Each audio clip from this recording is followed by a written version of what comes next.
Hello बच्चों, मैं निशांत स्वामी, आपका एनटीएस सर।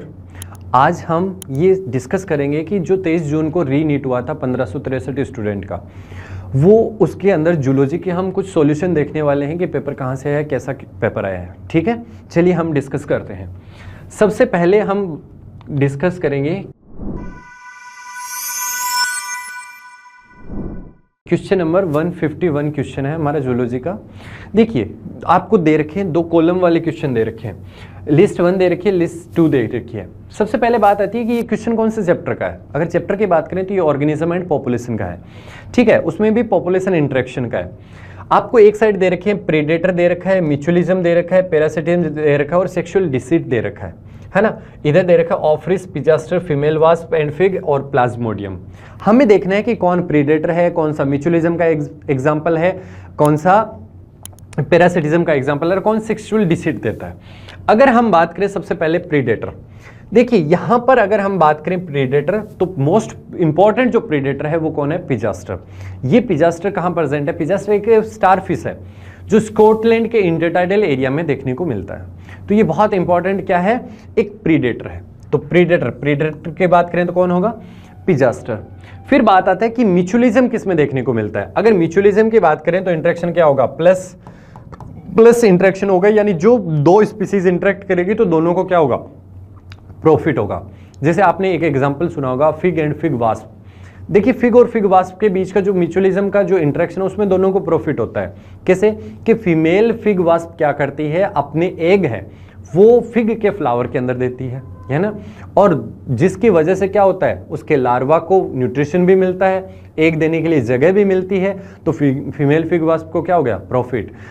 उसके अगेंस्ट अगर हम बात करें तो फिग को क्या बेनिफिट हुआ, तो क्या होता है कि जब फीमेल फिग वास्प एक जगह पे एग देकर कहीं दूसरी जगह पर एग देने के लिए सुटेबल एरिया सर्च करती है, तो उस कंडीशन में दोनों प्लांट के बीच में पोलिनेशन का काम कौन करवा देती है, फीमेल फिग वास्प। यानी दोनों को क्या हो गया, प्रॉफिट। तो इसको क्या बोलेंगे हम, म्यूचुअलिज्म। तो म्यूचुअलिज्म किस में देखने को मिलेगा आपको, फिग एंड फिग वास्प, है ना।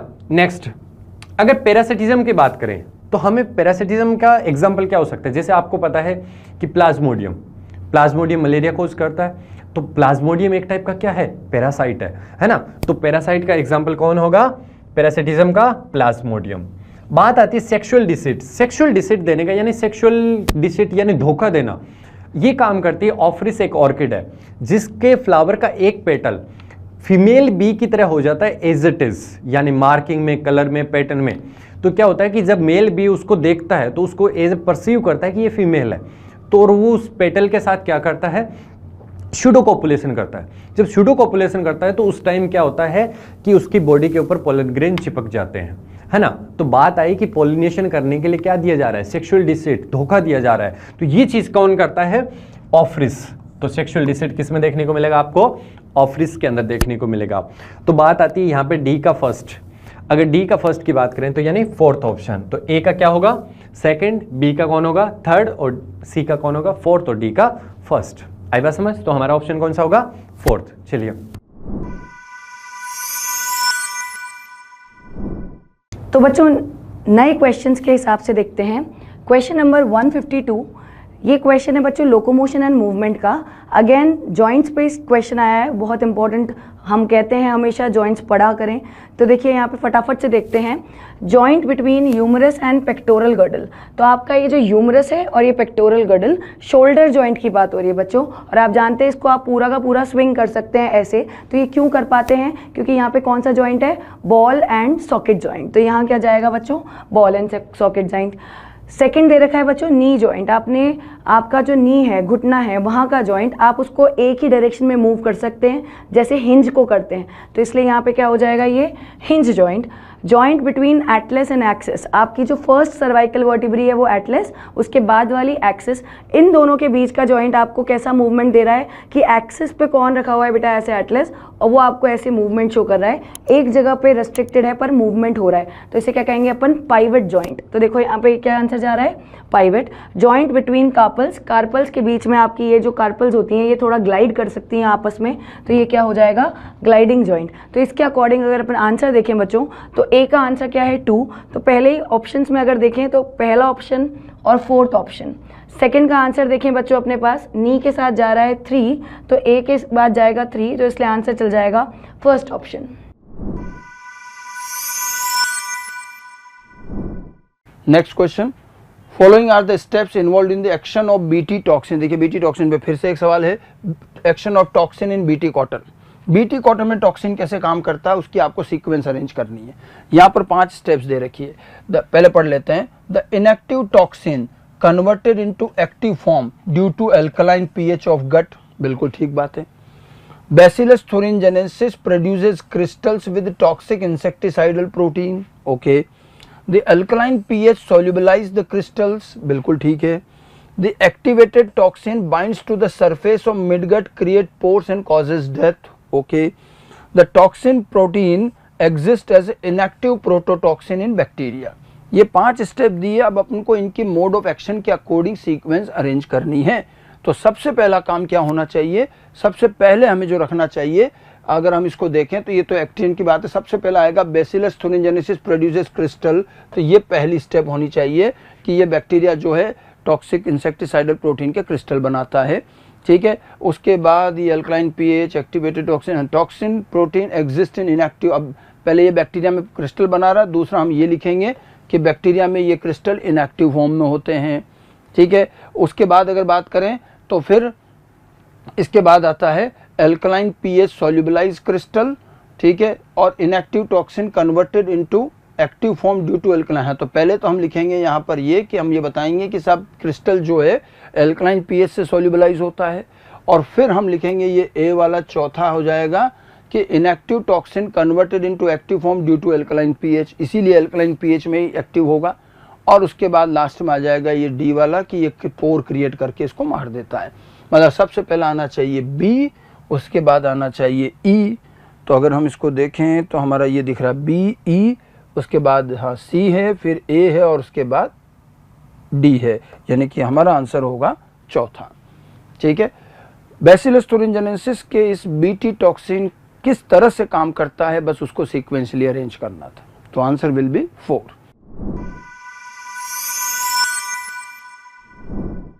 बच्चों यहां पर देखते हैं क्वेश्चन एवोल्यूशन से gene pool, genetic drift, gene flow, gene frequency के बारे में बात की है। जीन पूल क्या होता है, तो भाई जीन पूल होता है total number of gene and allele. तो ए का 4 आ गया, यहीं से आंसर आ गया। देखिए बी का क्या होगा, genetic drift, transfer of gene into और out of the population. Gene flow क्या होता है भाई, जीन फ्लो क्या होता है, तो जीन फ्लो देखिए, जीन फ्लो जस्ट वेट, यहां पर आ जाएगा बी का सेकंड आ जाएगा बाय चांस, सॉरी ड्रिफ्ट में बाय चांस है, ड्रिफ्ट बाय चांस है, genetic flow transfer of gene आ जाएगा, और जीन फ्रीक्वेंसी में stable within a generation, ये हार्डी वेनबर्ग ने कहा था, ठीक है ना। तो इस तरीके से मैच करेंगे तो आंसर क्या आ रहा है अपना, सेकंड आ रहा है। देखिए बच्चों एवोल्यूशन का एक और क्वेश्चन, डार्विन फिंचे बनी हुई है। डार्विन फिंचे किसका एग्जाम्पल है, तो डार्विन ने कहा था एडॉप्टिव रेडिएशन। तो एडॉप्टिव रेडिएशन का एग्जाम्पल है जो कि टाइप ऑफ डाइवर्जेंट एवोल्यूशन है। तो आंसर क्या होगा हमारा, आंसर 4 होगा।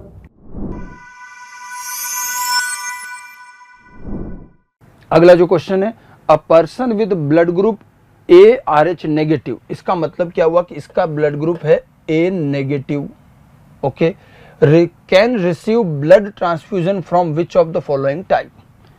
ए नेगेटिव वाला पर्सन किस किस से ब्लड ले सकता है ये बताना है आपको। ब्लड ट्रांसफ्यूजन का बेसिक प्रिंसिपल और चार्ट आना चाहिए, ठीक है। डोनर ब्लड का एंटीजन रेसिपिएंट ब्लड की एंटीबॉडी से match, sorry donor blood antigen, जो डोनर ब्लड आ रहा है उसका एंटीजन, और रेसिपिएंट ब्लड जो जिसको दिया जा रहा है उसकी एंटीबॉडी सेम नहीं होनी चाहिए। तो अगर मैं ए ब्लड ग्रुप की बात करूं, देखिए हमारा जो ब्लड ट्रांसफ्यूजन चार्ट होता है उसमें हम क्या करते हैं, हमारे पास में कुल मिला के 4 ब्लड ग्रुप होते हैं, ठीक है। और उसमें अगर मैं ए ब्लड ग्रुप की बात करूं, ए वाला ए को दे सकता है और ए वाला ज़्यादा से ज़्यादा ए बी को दे सकता है। सॉरी ये तो देने की बात है, रिसीव करने की अगर बात करेंगे कि ए नेगेटिव वाला किस किस से रिसीव कर सकता है। अब ओ वाला जो है वो ए को दे सकता है, ए बी को दे सकता है, बी को दे सकता है, ठीक है। ओ वाला O को भी दे सकता है, B वाला B को दे सकता है, AB वाला AB को दे सकता है और B वाला भी AB को दे सकता है। ये टोटल पॉसिबिलिटी होती है ब्लड ग्रुप के केस में। अब आप देखिए A वाला जो पर्सन है ये किस किस से ब्लड ले सकता है, तो या तो A वाले से ले सकता है या फिर ये O वाले से ले सकता है। समझ में आई बात। इधर नेगेटिव भी है, तो ध्यान रखना RH नेगेटिव और RH पॉजिटिव दो जो होते हैं, नेगेटिव वाला नेगेटिव को ब्लड ट्रांसफर कर सकता है, पॉजिटिव वाला पॉजिटिव को भी ट्रांसफर कर सकता है, लेकिन पॉजिटिव वाला ब्लड नेगेटिव को नहीं दिया जाना चाहिए क्योंकि उसके अंदर एंटीजन है, तो वो यहाँ के एंटीबॉडी स्टिमुलेट करेगा। Negative blood can be given to positive, negative वाले के पास कोई एंटीजन नहीं है, RH एंटीजन, तो ये पॉजिटिव को दे भी दोगे तो कोई दिक्कत नहीं आएगी। समझ रहे। तो अब आप देखिए A नेगेटिव है, किस किस से ब्लड रिसीव कर सकता है, क्या B नेगेटिव से कर सकता है, देखो B वाला तो A को देता ही नहीं है, गलत। क्या ये AB नेगेटिव से दे सकता है, AB भी ब्लड ट्रांसफर नहीं करता, ये तो वैसे भी यूनिवर्सल रेसिपिएंट होता है। फिर O नेगेटिव, अब देखिए O से ले सकता है और ये नेगेटिव है तो नेगेटिव वाला नेगेटिव से ले सकता है, बिल्कुल ये ले सकता है इससे, ठीक है। A नेगेटिव से ले सकता है, A वाला A से भी ले सकता है, नेगेटिव से भी ले सकता है, तो ये भी बिल्कुल दिया जा सकता है। A पॉजिटिव, A वाला A से ले तो सकता है लेकिन पॉजिटिव से नहीं लेगा, तो इसलिए ये भी नहीं चलेगा। तो A नेगेटिव वाला किस किस से ब्लड ले पाएगा, यहाँ जो कॉम्बिनेशन दी है इसमें हमारे पास C और D है, O नेगेटिव और A नेगेटिव, नेगेटिव वाला ब्लड जो है इससे लिया जा सकता है, ठीक है। तो इस तरह से अगर हम देखेंगे तो हमारा आंसर हो जाता है यहाँ पर 4 C and D only. Blood transfusion से रिलेटेड क्वेश्चन है, कौन सा ब्लड किसको देना चाहिए नहीं देना चाहिए, एंटीजन एंटीबॉडी के अकॉर्डिंग ये चीज की जाती है। ओके,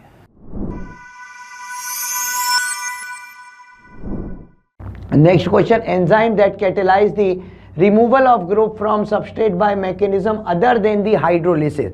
देखिए जो हाइड्रोलिसिस के थ्रू मॉलिक्यूल को ब्रेक करे वो तो हाइड्रोलिसिस क्लास 3 का एंजाइम है, लेकिन जो हाइड्रोलिसिस के अलावा एक और है लायासेस, वो हाइड्रोलिसिस नहीं करता लेकिन मॉलिक्यूल को ब्रेक करता है without the involvement of water. तो आंसर क्या होगा, correct answer is 4। Next question की बात करते हैं। नेक्स्ट क्वेश्चन आया है जूलॉजी के अंदर, ये क्वेश्चन आया है हमारा सेल साइकिल और सेल डिवीजन से, है ना। क्वेश्चन नंबर है 158। देखिए 158 में आपको दे रखी है इवेंट दे रखा है, लिस्ट 1 दे रखी है और लिस्ट 2 दे रखी है। लिस्ट 2 में आपको स्टेजेस दे रखी है मियोसिस की भी, प्रोफेज 1 की। प्रोफेज 1 में टोटल 5 स्टेज है, लेप्टोटीन, जाइगोटीन, पैक्टाइटिन, डिप्लोटीन और डाइकाइनेसिस। मैं आपको पहले बता देता हूं कि लेप्टोटीन के अंदर क्रोमेटिन का कंडेंसेशन होकर क्रोमोसोम माइक्रोस्कोप में विजिबल होने लगते हैं, लेकिन जैसे ही जाइगोटीन में एंटर करती है तो 2 होमोलोगस क्रोमोसोम का क्या होने लगता है, पेयरिंग, जिसको हम सिनेप्सिस बोलते हैं। फिर अगर हम बात करें पैकाइटिन की, तो जिन होमोलोगस क्रोमोसोम के बीच में पेयरिंग हुई है उनके बीच में रिकॉम्बिनेशन या क्रॉसिंग ओवर स्टार्ट होता है। पैकाइटिन में स्टार्ट होकर एंड तक पूरा क्रॉसिंग ओवर क्या हो जाता है, कंप्लीट। जैसे ही डिप्लोटीन में जाते हैं तो जो सिनेप्सिस कहाँ बने थे, यानी साइनेप्टोनीमल कॉम्प्लेक्स जो बने थे जाइगोटीन में, वो डिसॉल्व हो जाते हैं, जिसकी वजह से होमोलोगस क्रोमोसोम की जो पेयरिंग हुई थी, अब वो होमोलोगस क्रोमोसोम एक रीजन को छोड़ के सेपरेट हो जाते हैं और जिस रीजन से अभी भी अटैच है उसको काइजमेटा बोलते हैं। और हम जैसे डाइकाइनेसिस में जाएंगे तो वहां पे देखते हैं कि काइजमेटा जब मिडल पोर्शन पे था अब वो टर्मिनल पोर्शन में जाने लगता है, तो ये इसका क्या होगा, जिप की फॉर्म में ओपन होता है। तो बात आ रही है टर्मिनलाइजेशन कहाँ देखने को मिलेगा, डाइकाइनेसिस में। चलिए ये बोला काइजमेटा फॉर्मेशन, आपको पता है काइजमेटा फॉर्मेशन कहाँ होगा, डिप्लोटीन के अंदर। क्रॉसिंग ओवर कहाँ होगा, पैकाइटिन के अंदर। फिर बात करें सिनेप्टोनिमल कॉम्प्लेक्स का फॉर्मेशन कहाँ होगा, जाइगोटीन के अंदर। और टर्मिनलाइजेशन ऑफ काइजमेटा डाइकाइनेसिस, है ना। तो बहुत सिंपल क्वेश्चन है। अगर हम बात करें तो देखिए फर्स्ट का क्या आ रहा है, थर्ड, तो फर्स्ट का थर्ड, बी का 1, सी का 4th और डी का कौन सा आएगा, सेकंड। तो ये हमारा ऑप्शन कौन सा होगा, फर्स्ट ऑप्शन।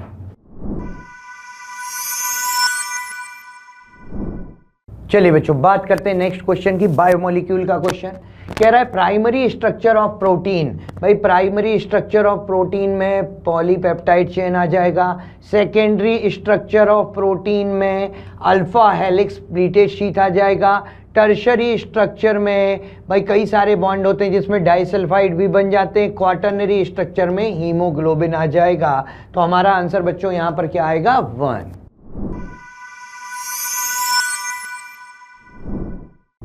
पहला सवाल बच्चों जो हम डिस्कस करने वाले हैं, सवाल है 160। हम डिस्कस कर रहे हैं रीनीट एग्जाम में जूलॉजी के क्वेश्चंस। 160 क्वेश्चन नंबर 160 बच्चों एंडोक्राइन सिस्टम से देखने को मिलता है। कहां से देखने को मिल रहा है? एंडोक्राइन सिस्टम से। आइए समझते हैं थोड़ा सा क्या पूछा गया क्वेश्चन में। आप अगर चाहेंगे तो इस क्वेश्चन के सॉल्यूशंस देख सकते हैं पेज नंबर 241, 243, 244, 245 पर अपनी एनसीईआरटी में चैप्टर कंट्रोल एंड कोऑर्डिनेशन में। ठीक है क्या? देखिए क्वेश्चन पढ़ते हैं। Match the list type question आया है। ऑप्शंस हैं 4, दो तरफ, दोनों को मिलाना है। सही है। अभी हमें हार्मोन्स दिए गए हैं, 4 हार्मोन्स हैं। देखना यह है कि कौन सा हार्मोन क्या काम कर रहा है। देखिए भाई देखते हैं। इपिनेफ्रिन आपको पता है एड्रिनल ग्लैंड के एड्रिनल मेड्यूला से 2 हार्मोन आते थे, इपिनेफ्रिन, नॉर इपिनेफ्रिन। एड्रेनालिन या नॉर एड्रेनालिन भी कह सकते हैं। इपिनेफ्रिन का काम बच्चों होता था इमरजेंसी हार्मोन के तौर पर काम करना। इपिनेफ्रिन का काम होता था इमरजेंसी हार्मोन के तौर पर काम करना। तो ए के लिए बच्चों मुझे मिल जाता है 4th ऑप्शन। आपकी बॉडी में जब भी कोई इमरजेंसी होती है, हार्ट रेट बढ़ानी हो, रेस्पिरेटरी रेट बढ़ानी हो, ब्रीदिंग की रेट बढ़ानी हो, तो इपिनेफ्रिन का काम होता था। एड्रीनल मेड्यूला का हार्मोन है बच्चों इपिनेफ्रिन। हो गया। देखते हैं कौन से ऑप्शन में है। कमाल की बात है, एक ही ऑप्शन है जिसमें मुझे ए के साथ 4th देखने को मिल रहा है। तो आंसर तो मैं यही लगा सकता हूं, बट आपको पता है हम सॉल्यूशंस डिस्कस कर रहे हैं, हम तो सारी बात करेंगे। देखिए भाई, दूसरा थायरॉक्सिन, थायराइड ग्लैंड का हार्मोन है। थायरॉक्सिन क्या करता है? बेसल मेटाबॉलिक रेट कंट्रोल करते हैं। ये आपके मेटाबॉलिज्म में रोल प्ले करते हैं। ये बेसल मेटाबॉलिक रेट कंट्रोल करते हैं। तो थायरॉक्सिन के साथ आ जाएगा 3rd, बी के साथ आ जाएगा 3rd। समझ पा रहे हैं बच्चों? हम पढ़ रहे हैं एंडोक्राइन या केमिकल कंट्रोल वाला चैप्टर। 3 क्वेश्चंस टोटल देखने को मिले हैं रीनीट में। यहां से थायरॉक्सिन बेसल मेटाबॉलिक रेट को कंट्रोल करेगा। बात आती है ऑक्सीटोसिन की। आपकी पिट्यूटरी में पार्स नर्वोसा, पोस्टीरियर पिट्यूटरी का जिसको हम कहते हैं पार्स नर्वोसा या पोस्टीरियर पिट्यूटरी, न्यूरो हाइपोफाइसिस भी कहते हैं बच्चों, उससे 2 हार्मोन निकलते थे, एक वैसोप्रेसिन, एक ऑक्सीटोसिन। ऑक्सीटोसिन बच्चों कंट्रोल करता है स्मूथ मसल का कॉन्ट्रैक्शन। ऑक्सीटोसिन कंट्रोल करता है स्मूथ मसल का कॉन्ट्रैक्शन। सही है। तो ये बात हो गई। तीसरा ऑप्शन भी आ गया, देख लिया। सी के साथ सेकंड आ रहा है। ग्लूकागॉन पेनक्रियाज के alpha cells, islets of Langerhans के पेनक्रियाज में क्या करता है? लिवर के पास जाएगा, ग्लूकोनियोजेनेसिस स्टार्ट करवाएगा, ब्लड में ग्लूकोज लेकर आएगा अगर ब्लड में ग्लूकोज की कमी हो रही है। इंसुलिन के एंटागोनिस्टिक काम है बच्चों इसका। इंसुलिन का काम होता था ब्लड से ग्लूकोज को हटाना, ग्लूकागॉन का काम है ब्लड में ग्लूकोज लाना। तो हाइपरग्लाइसीमिया कर सकता है ये। क्या कर सकता है? हाइपरग्लाइसीमिया, खून में ग्लूकोज का लेवल बढ़ाएगा। देखिए भाई, एक ही ऑप्शन है ऐसा। आंसर हमने ए पर ही ढूंढ लिया था। करेक्ट आंसर होगा 3rd ऑप्शन सी, या 3rd को आप करेक्ट आंसर कह सकते हैं। यहां पर यहां बच्चों खत्म होता है हमारा पहला क्वेश्चन एंडोक्राइन का। बच्चों क्वेश्चन नंबर 161 क्वेश्चन आया हुआ है टिश्यूज से। Structural organisation in animal chapter का नाम है। पुरानी एनसीईआरटी में देखना पड़ेगा, पेज नंबर 102। देखिए क्या कमाल है, एनटीए ने न्यू एनसीईआरटी में ये चैप्टर देखने को नहीं मिलता है, बट हम हमेशा कहते हैं कि भले ही वो कॉकरोच हो या टिश्यूज हो, सवाल बन रहे हैं, यहां से आ रहे हैं, इस बार भी आए हैं। एक क्वेश्चन कॉकरोच से देखने को मिला, 3 क्वेश्चंस टिश्यूज से भी देखने को मिले। तो एक टिश्यूज टॉपिक का एक क्वेश्चन देखेंगे बच्चों। क्वेश्चन नंबर है 161। पूछा गया कौन सा स्टेटमेंट करेक्ट है, किसके बारे में? Types of junction. बच्चों आपको याद होगा एपिथेलियल टिश्यू में आपने एपिथेलियल टिश्यू के बीच में जंक्शंस पढ़े थे 3 तरह के एनसीईआरटी के अकॉर्डिंग। उन्हीं पर बेस्ड एक सवाल आया हुआ है। हम स्टेटमेंट्स पढ़ेंगे और देखेंगे कौन सा स्टेटमेंट करेक्ट दिखाई दे रहा है। पहला है adhering junctions facilitate the cells to communicate with each other. बच्चों अडेयरिंग जंक्शंस का काम होता था सीमेंटिंग कराना, वो डेस्मोसोम फॉर्म में हो या फिर टोनोफाइब्रिल्स बना के या फिर इंटरडिजिटेशन फॉर्म में हो। तो अडेयरिंग जंक्शंस तो बच्चों सीमेंटिंग करते थे, सेल्स को जोड़कर रखते थे। पहला स्टेटमेंट गलत हो गया। दूसरा स्टेटमेंट है tight junctions help to stop substance from leaking, बिल्कुल सही। 3 तरह के अगर हम जंक्शन पढ़ रहे थे बच्चों, अडहेरिंग, टाइट और गैप। टाइट जंक्शन का काम होता था टू स्टॉप लीकेज, ठीक बात है क्या? देखिए कितना प्यारा सा छोटा सा टॉपिक है और बहुत अच्छा सवाल देकर गया है।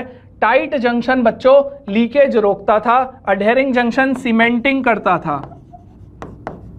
2 तरह से कर सकता है, एक हम डेस्मोसोम्स पढ़ते हैं, एनसीईआरटी में दिए हुए हैं, एक इंटरडिजिटेशन भी है। दोनों ही चीजें जोड़कर रखने के काम आती हैं। गैप जंक्शन का काम होता था बच्चों किसी भी सब्सटेंस का या स्मॉल आयंस या लार्ज आयंस या मॉलिक्यूल्स का हाई स्पीड में एक सेल से दूसरे सेल में ट्रांसफर। तो पैसेज ऑफ मटेरियल जो प्रोवाइड होता था वो गैप जंक्शन से होता था, ट्रांसफर ऑफ आयंस। अभी हमने क्विक रिवीजन भी देख लिया, देखिए क्वेश्चंस के साथ 3 तरह के जंक्शंस का। तो यहां अब अगर अब मैं आकर क्वेश्चन में देखूं तो सेकंड ऑप्शन में मुझे दिखता है tight junction help to stop substances from leaking. मुझे बिल्कुल करेक्ट स्टेटमेंट दिख रहा है, मेरा करेक्ट आंसर सेकंड होना चाहिए। तब भी देख लेते हैं, बाकी के स्टेटमेंट्स की भी बात कर लेते हैं। Tight junctions help to perform cementing, नहीं भाई, ये काम किसका होता था? अडहेरिंग जंक्शन का। इंटरडिजिटेशन, फिंगर लाइक प्रोजेक्शन, एक दूसरे के प्लाज्मा में धस जाते थे जाकर। दूसरा डेस्मोसोम्स, प्रोटीन का button sort of structure cell membrane पर बनता था। टोनोफाइब्रिल, टोनोफिलामेंट्स पूरे प्लाज्मा में फैलते थे, उनकी बात करते थे। इस तरह का था अगर आप देखना चाहें। अगर हम एक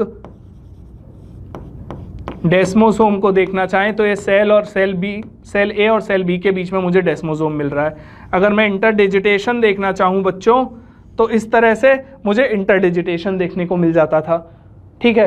टाइट जंक्शन की बात करें तो ये सेल ए है, ये सेल बी है, इस तरह के स्फेरिकल स्टॉपर्स देखने को मिल जाते थे जो लीकेज नहीं होने देते थे।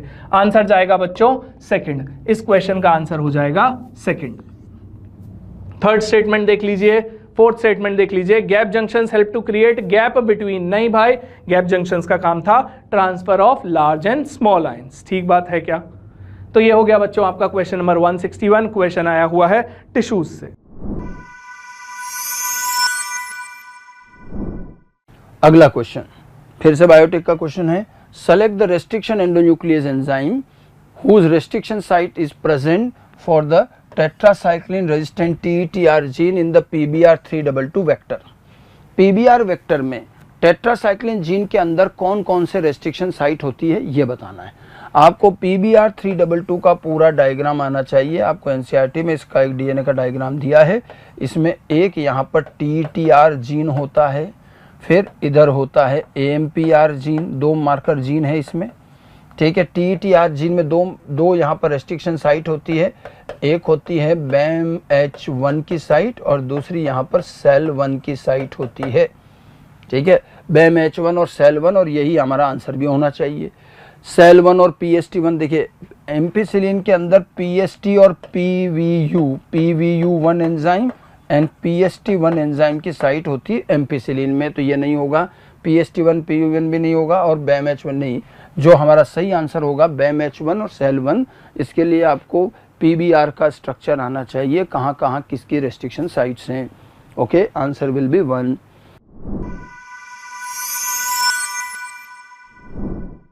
आइए बच्चों क्वेश्चन नंबर 163 देखते हैं। चैप्टर है एनिमल किंगडम। जी आपने 4 क्वेश्चंस देखे रीनीट में चैप्टर एनिमल किंगडम से। तो आइए बात करते हैं क्वेश्चन की। Again match the list type question है। इस बार के पेपर में जूलॉजी में काफी क्वेश्चंस ऐसे देखे गए मैच द लिस्ट में जो आ रहे हैं, और बच्चों 100% एनसीईआरटी के क्वेश्चंस हैं। आपको पेज वाइज पेज हम बता सकते हैं कि कहां से है। पेज नंबर 48 अगर आप एनिमल किंगडम का देखेंगे, पेज नंबर 48, तो क्वेश्चन नंबर 163 के सॉल्यूशंस आप पा पाएंगे। क्या बातें हो रही हैं देखते हैं जरा। कॉन्ड्रिच दीस बच्चों पाइसेस में, पाइसेस जिसको जनरली आप फिशेस कह देते हो, 2 सब क्लास आ रहे थे। एक आ रहा था कॉन्ड्रिचथीस, दूसरा था ऑस्टिचथीस।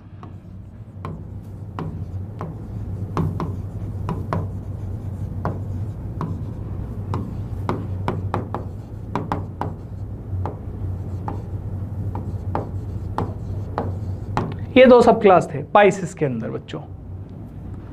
अब हमें क्या करना है, एग्जाम्पल से मिलाना है। कॉन्ट्रिज दीज आप एनसीईआरटी में देखेंगे बच्चों, कैरकेराडॉन एक एग्जाम्पल होता है जो कॉन्ट्रिज दीज का एग्जाम्पल है। सेकंड ऑप्शन ए के साथ क्या चला जाएगा, सेकंड ऑप्शन।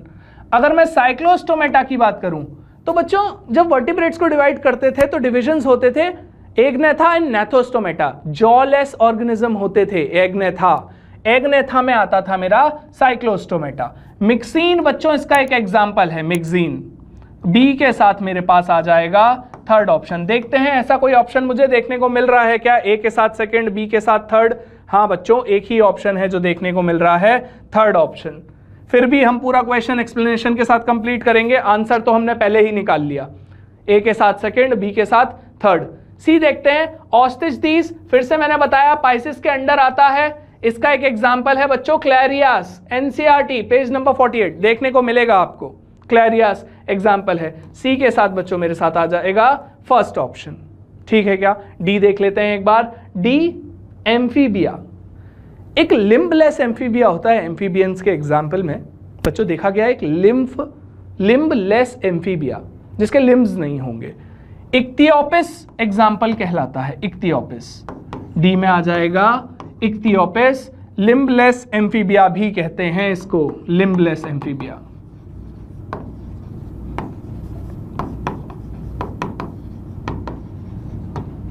ये बात समझ आती है।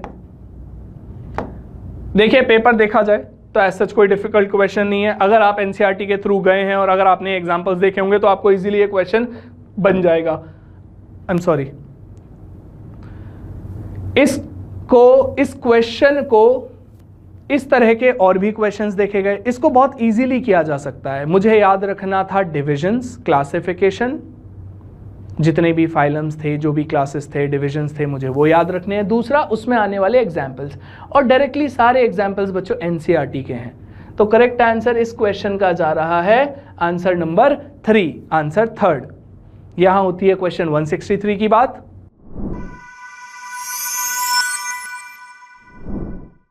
Next question is an assertion reason. बच्चों ये बहुत अच्छा क्वेश्चन है, ह्यूमन रिप्रोडक्शन से आ रहा है। बहुत बार पढ़ चुके हैं हम ओव्यूलेशन के बारे में जब हम मेंस्ट्रुअल साइकिल पढ़ते हैं। आप सब जानते हैं बच्चों कि अगर एक फीमेल की मेंस्ट्रुअल साइकिल एवरेज 28 डेज की माने तो उसके अकॉर्डिंग बच्चों जो मिड होता है वो होता है 14th डे, और 14th डे पे क्या हो जाता है, ओव्यूलेशन। रीज़न क्या रहता है बच्चों इसके पीछे का, कि यहाँ LH के लेवल क्या हो जाता है, बढ़ जाता है, राइट। तो देखिए आपको असर्शन क्या दे रखा है बच्चों, during menstrual cycle ovulation takes place approximately on 14th। Approximately क्यों, मिड ऑफ द साइकिल है बच्चों, 14th हम मान के चल रहे हैं इसको।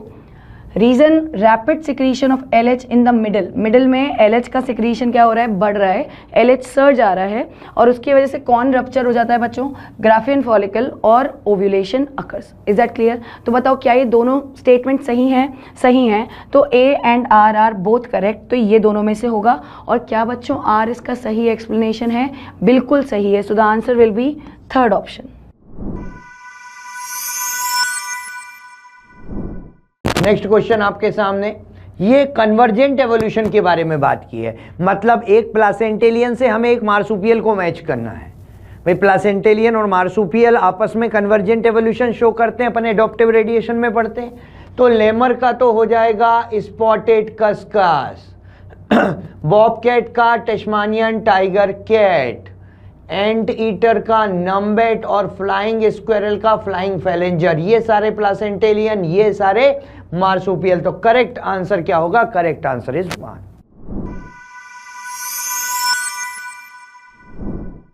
क्वेश्चन नंबर है 166, ये भी सेल साइकिल का क्वेश्चन है। अगर इस क्वेश्चन की बात करें तो आपको क्या दे रखी है, इंटरफेज की कुछ स्टेजेस दे रखी है, G0 दे रखी है, G1 दे रखी है, और एक ये सेल साइकिल के बाहर के स्टेज भी G0 दे रखी है, और S फेज दे रखी है।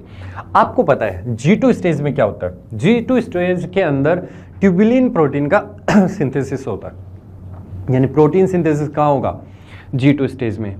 G1 स्टेज की अगर हम बात करें तो G1 स्टेज के अंदर सेल का साइटोप्लाज्म इंक्रीज होगा, दूसरा वहाँ पे बहुत सारे प्रोटीन सिंथेसिस होंगे, दूसरा जो डीएनए रेप्लिकेशन में यूज़ होने वाले प्रोटीन है वो भी कहाँ बनेंगे, और most of cell organelle duplicate भी कहाँ होंगे, G1 स्टेज में। अगर मैं G0 फेज की बात करूँ तो जी नॉट फेज के अंदर बात करें तो सेल प्रोलिफरेट नहीं करेगी, यानी डिवीजन नहीं करेगी, लेकिन मेटाबॉलिकली क्या मिलेगी आपको, एक्टिव। और एस फेज की बात करें तो यहाँ पर डीएनए रेप्लिकेशन होता है, डीएनए का सिंथेसिस होता है। चलिए स्टेटमेंट क्या क्या है, बोला cell are metabolically active and proliferate. Metabolically active है और प्रोलिफरेट कर रही है, मतलब जी नॉट तो नहीं है, मेटाबॉलिकली एक्टिव है और प्रोलिफरेट भी कर रही है, यानी कौन से स्टेज की बात कर रहा है, ये G1 स्टेज की बात कर रहा है। डीएनए रेप्लिकेशन टेक प्लेस, नाम से पता चल रहा है सिंथेसिस होगा, यानी एस फेज होगी। फिर बोल रहा है प्रोटीन आर सिंथेसाइज्ड। अब प्रोटीन G1 में भी बन सकता है और G2 में भी बन सकता है, तो प्रोटीन कहाँ सिंथेसाइज होंगे, G2 स्टेज के अंदर। और लास्ट बोल रहा है क्विसेंट स्टेज है with metabolically active cell. Cell quiescent एकदम शांत है और मेटाबॉलिकली क्या है, एक्टिव है। एक्टिव है मतलब ये कौन से है, G0 स्टेज की बात कर रहा है। तो ए का सेकंड है, बी का क्या है, फोर्थ। तो ए का सेकंड, बी का फोर्थ, सी का कौन सा होगा, 1 और डी का कौन सा होगा, 3rd, यानी हमारा ऑप्शन नंबर 4 क्या होगा, करेक्ट ऑप्शन होगा। ठीक है, नेक्स्ट क्वेश्चन है 167। ये भी ऑर्गेनिज्म एंड पॉपुलेशन का क्वेश्चन है। आपको कुछ इंटरेक्शन दे रखे हैं। पहला बोल रहा है migratory flamingos and resident fish in south American lake, यानी दो अलग अलग स्पीसीज है। दो क्या, एक फ्लेमिंगो एक बर्ड है, एक फिश क्या है, फिश है। तो अगर हम बात करें तो दोनों क्या सेम स्पीसीज के इंडिविजुअल है, डिफरेंट के। जब डिफरेंट स्पीसीज के बीच में कंपटीशन होता है तो हम उसको बोलते हैं इंटर स्पेसिफिक कंपटीशन। तो बात आता है कि माइग्रेटरी फ्लेमिंगो और रेजिडेंट फिश के जो बीच में कंपटीशन हो रहा है उसको बोलते हैं इंटर स्पेसिफिक कंपटीशन। दूसरा बोला है Abingdon tortoise become extinct after introduction of goat in their habitat. देखिए, जब रिसोर्सेज क्या होते हैं, अनलिमिटेड, लेकिन अगर एक स्पीसीज की फीडिंग एफिशिएंसी ज़्यादा हो तो वो दूसरी स्पीसीज जिसकी फीडिंग एफिशिएंसी कम हो उसको एक्सटिंक्ट कर सकता है। इस टाइप के कंपटीशन को बोलते हैं हम इंटरफ्रेंस कंपटीशन। यही हुआ था कि जब गैलापेगोस आइलैंड के अंदर गोट को इंट्रोड्यूस करवाया तो गोट की फीडिंग एफिशिएंसी ज़्यादा होने की वजह से वहाँ के टोटोइस क्या हो गए, एक्सटिंक्ट। यानी किस टाइप का कंपटीशन, इंटरफ्रेंस कंपटीशन। तो अगर हम बात करें तो कौन सा कंपटीशन, इंटरफ्रेंस कंपटीशन। फिर बात आ रही है कि Chthamalus expand its distributional range in the absence of Balanus, यानी दो स्पीसीज कंपटीशन कर रही है, एक सुपीरियर है दूसरी इन्फीरियर है। लेकिन अगर इन्फीरियर स्पीसीज की मैं बात करूं तो ग्रोथ कब करेगी, जब आप सुपीरियर स्पीसीज को वहां से क्या कर दोगे, रिमूव कर दोगे। जब क्या होता है कि एक्सपेरिमेंटली सुपीरियर स्पीसीज को वहां से रिमूव किया जाता है तो जो इन्फीरियर स्पीसीज है वो ड्रामेटिकली ग्रोथ शो करती है। और इस टाइप की ग्रोथ को या इस टाइप के जो इंटरेक्शन उसको हम बोलते हैं कंपटीशन रिलीज। यानी आपने क्या करा, सुपीरियर को हटा दिया, यानी कंपटीशन क्या कर दिया, इन्फीरियर का रिलीज कर दिया। तो सेम चीज, कंपटीशन को क्या कर दिया आपने, रिलीज कर दिया, तो इसको कंपटीशन रिलीज बोलेंगे। फिर बोल रहा है 5 closely related species of warbler feeding in different location on same tree, एक ही ट्री के डिफरेंट लोकेशन पे फीडिंग कर रही है, यानी उन्होंने रिसोर्सेज का क्या कर लिया, पार्टीशन करके उसी एरिया में सर्वाइव कर रही है। तो इसको क्या बोलेंगे हम, रिसोर्सेज पार्टीशनिंग। ठीक है, देखिए ए का फोर्थ, बी का 1, सी का 2nd और डी का कौन सा होगा, 3rd होगा। ठीक है,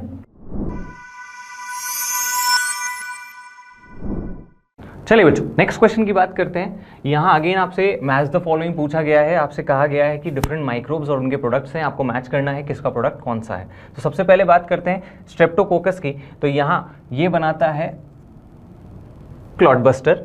इसके बाद ट्राइकोडर्मा पॉलीस्पोरम की बात करें तो यहाँ पर हमें मिलता है साइक्लोस्पोरीन है, मोनास्कस परप्यूरियस स्टैटिन्स बनाते हैं, ब्लड कोलेस्ट्रॉल लोवरिंग एजेंट्स होते हैं, और एस्परगिलस नाइजर जो है ये सिट्रिक एसिड का फॉर्मेशन करता है। तो ऑप्शंस के अकॉर्डिंग अगर हम लोग देखें तो हमारा फर्स्ट ऑप्शन जो होगा बच्चों वो करेक्ट आंसर होगा।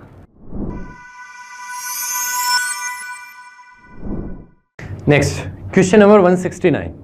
देखिए 169 क्वेश्चन है वो हमारा cell the unit of life से क्वेश्चन है। 169 क्वेश्चन क्या बोल रहा है कि F1 पार्टिकल, आपको पता है F1 पार्टिकल आपको या तो माइटोकॉन्ड्रिया में मिलेंगे, है ना, अगर क्लोरोप्लास्ट में तो उनको CF1 पार्टिकल बोलते हैं। तो F1 पार्टिकल आपको कहाँ मिलेंगे, माइटोकॉन्ड्रिया के अंदर। क्या काम करते हैं F1 पार्टिकल, एटीपी सिंथेसिस का काम करते हैं, यानी एटीपी सिंथेसिस के 2 पार्टिकल होते हैं, एक F0 और एक F1 पार्टिकल। तो F1 पार्टिकल आपको माइटोकॉन्ड्रिया में मिलेगा। बात आ रही है स्टोन, देखिए क्रोमेटिन की अगर मैं बात करूं या क्रोमोसोम की बात करूं तो उनके अंदर स्टोन प्रोटीन प्रेजेंट होते हैं। कौन प्रेजेंट होते हैं?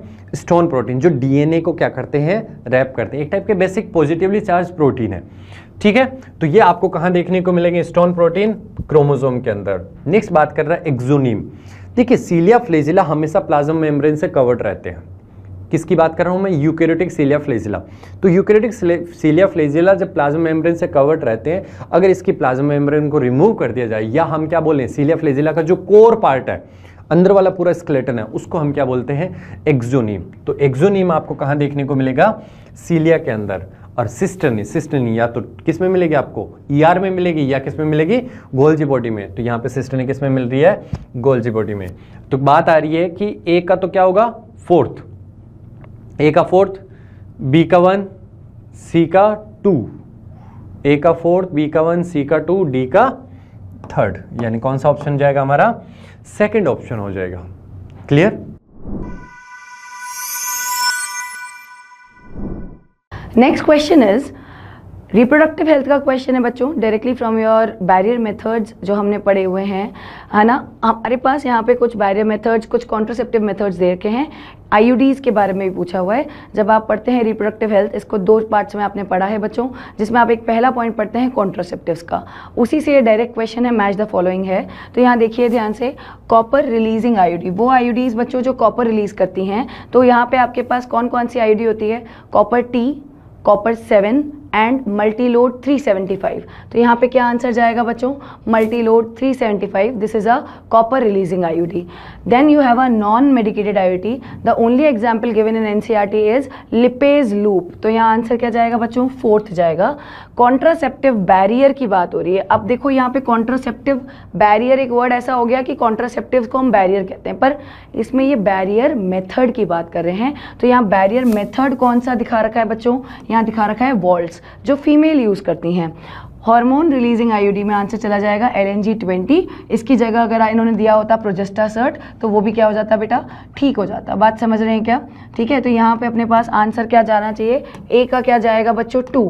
तो फटाफट से देखते हैं किस किस में दे रखा है, फर्स्ट, थर्ड और फोर्थ में। तो ये तो क्या हो गया? गलत। ठीक है। बी का क्या जाना चाहिए बच्चों? बी का आंसर जाना चाहिए नॉन मेडिकेटेड में Lippes loop, that is fourth option. B का आंसर क्या है? फोर्थ। तो बी का यहाँ पे देख लेते हैं अपन किस में दे रखा है? फोर्थ। हमें दे रखा है फर्स्ट में और फोर्थ में। तो बच्चों थर्ड भी क्या हो गया? गलत। फिर आता है बच्चों सी, कॉन्ट्रासेप्टिव बैरियर। इसका क्या आंसर जा रहा है? 1। तो ध्यान से देखें, ये किस में दे रखा है? सी का 1। हमें दे रखा है ये फोर्थ ऑप्शन में। सो the answer will B fourth option.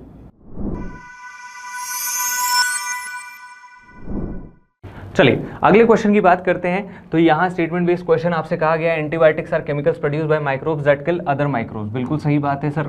Antibiotics वो केमिकल्स होते हैं जो माइक्रोब से ही मिलते हैं और वो दूसरे माइक्रोब्स की ग्रोथ को रोकते हैं। इसके बाद antibodies are chemicals formed in bodies that eliminate microbes. बिल्कुल सही बात है। एंटीबॉडीज आपकी बॉडी में प्रोड्यूस हो रहे हैं जो क्या कर रहे हैं? जितने भी एंटीजन आ रहे हैं उनको वहां पर ट्रैप कर रहे हैं। एंटीजन एंटीबॉडी रिएक्शन होता है। तो ये स्टेटमेंट भी आपके पास सही। तो हम कह रहे हैं कि sir both statement 1 and 2 are correct.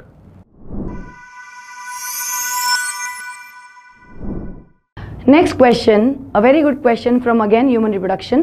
बच्चों ध्यान देंगे, ये आपका फीमेल रिप्रोडक्टिव स्ट्रक्चर्स में जब आप मैमरी ग्लैंड पढ़ते हैं उसका स्ट्रक्चर पूछा है, उसका पाथवे पूछा है। तो देखिए यहाँ पे क्वेश्चन आपको डायरेक्टली कह रहा है ह्यूमन मैमरी ग्लैंड में क्या होगा रूट मिल्क इजेक्शन का।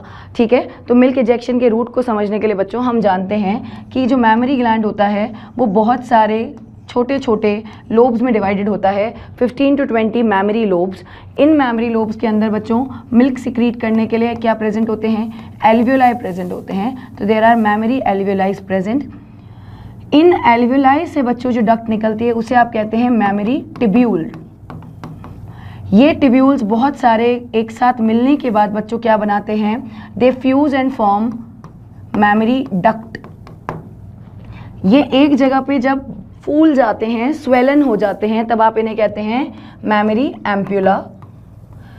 और every ampulla comes out from the memory lobe in the form of a lactiferous duct.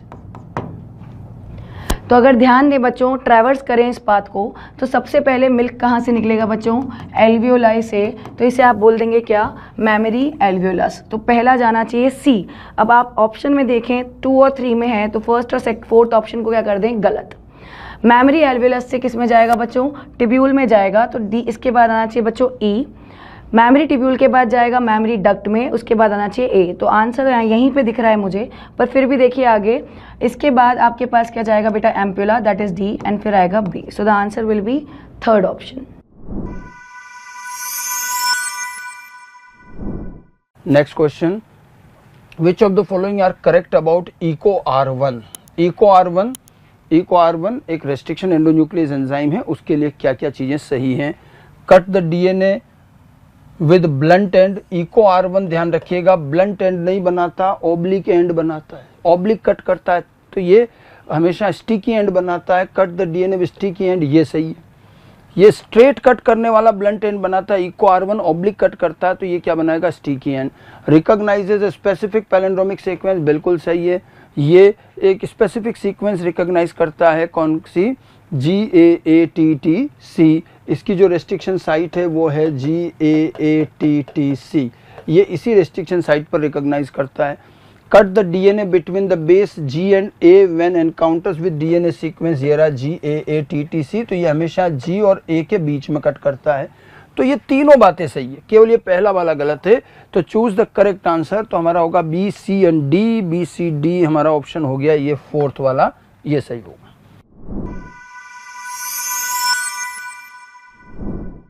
बच्चों आइए बात करते हैं क्वेश्चन नंबर 174 की, जो देखा गया है कॉकरोच से। देखिए न्यू एनसीईआरटी में आपको ये टॉपिक नहीं मिलेगा, पुरानी एनसीईआरटी पेज नंबर 415 के पास आप देखेंगे तो आपको ये टॉपिक देखने को मिल जाएगा। कॉकरोच से ये क्वेश्चन देखा गया, ये सब टॉपिक है बच्चों किसके अंडर?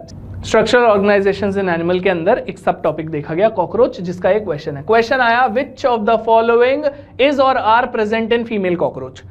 ये रिप्रोडक्टिव सिस्टम के पार्ट्स हैं मैक्सिमम बच्चों। मेल और फीमेल में क्या क्या मिलता है इसकी बात करेंगे। यहां से यहां मैं मेल कॉकरोच की बातें लिख दूंगा और यहां पर फीमेल कॉकरोच की बातें हम करेंगे। दिए हुए ऑप्शंस में से हमें सिर्फ इतना बताना था कि मेल कॉकरोच में और फीमेल कॉकरोच में क्या क्या मिल रहा है। देखिए कोलैटरल ग्लैंड्स फीमेल कॉकरोच में पाए जाते थे बच्चों। कहां पाए जाते थे? फीमेल कॉकरोच में।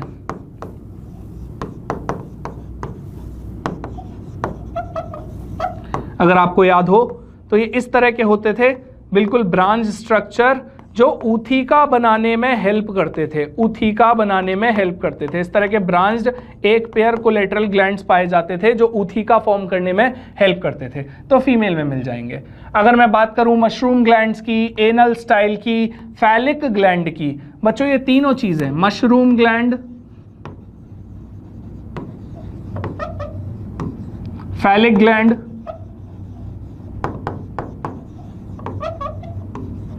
और एनल स्टाइल,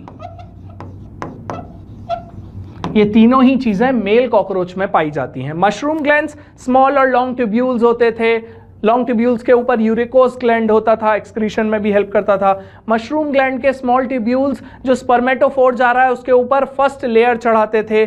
फैलिक ग्लैंड से थर्ड लेयर चढ़ाई जाती थी जब वो बाहर आ जाता था।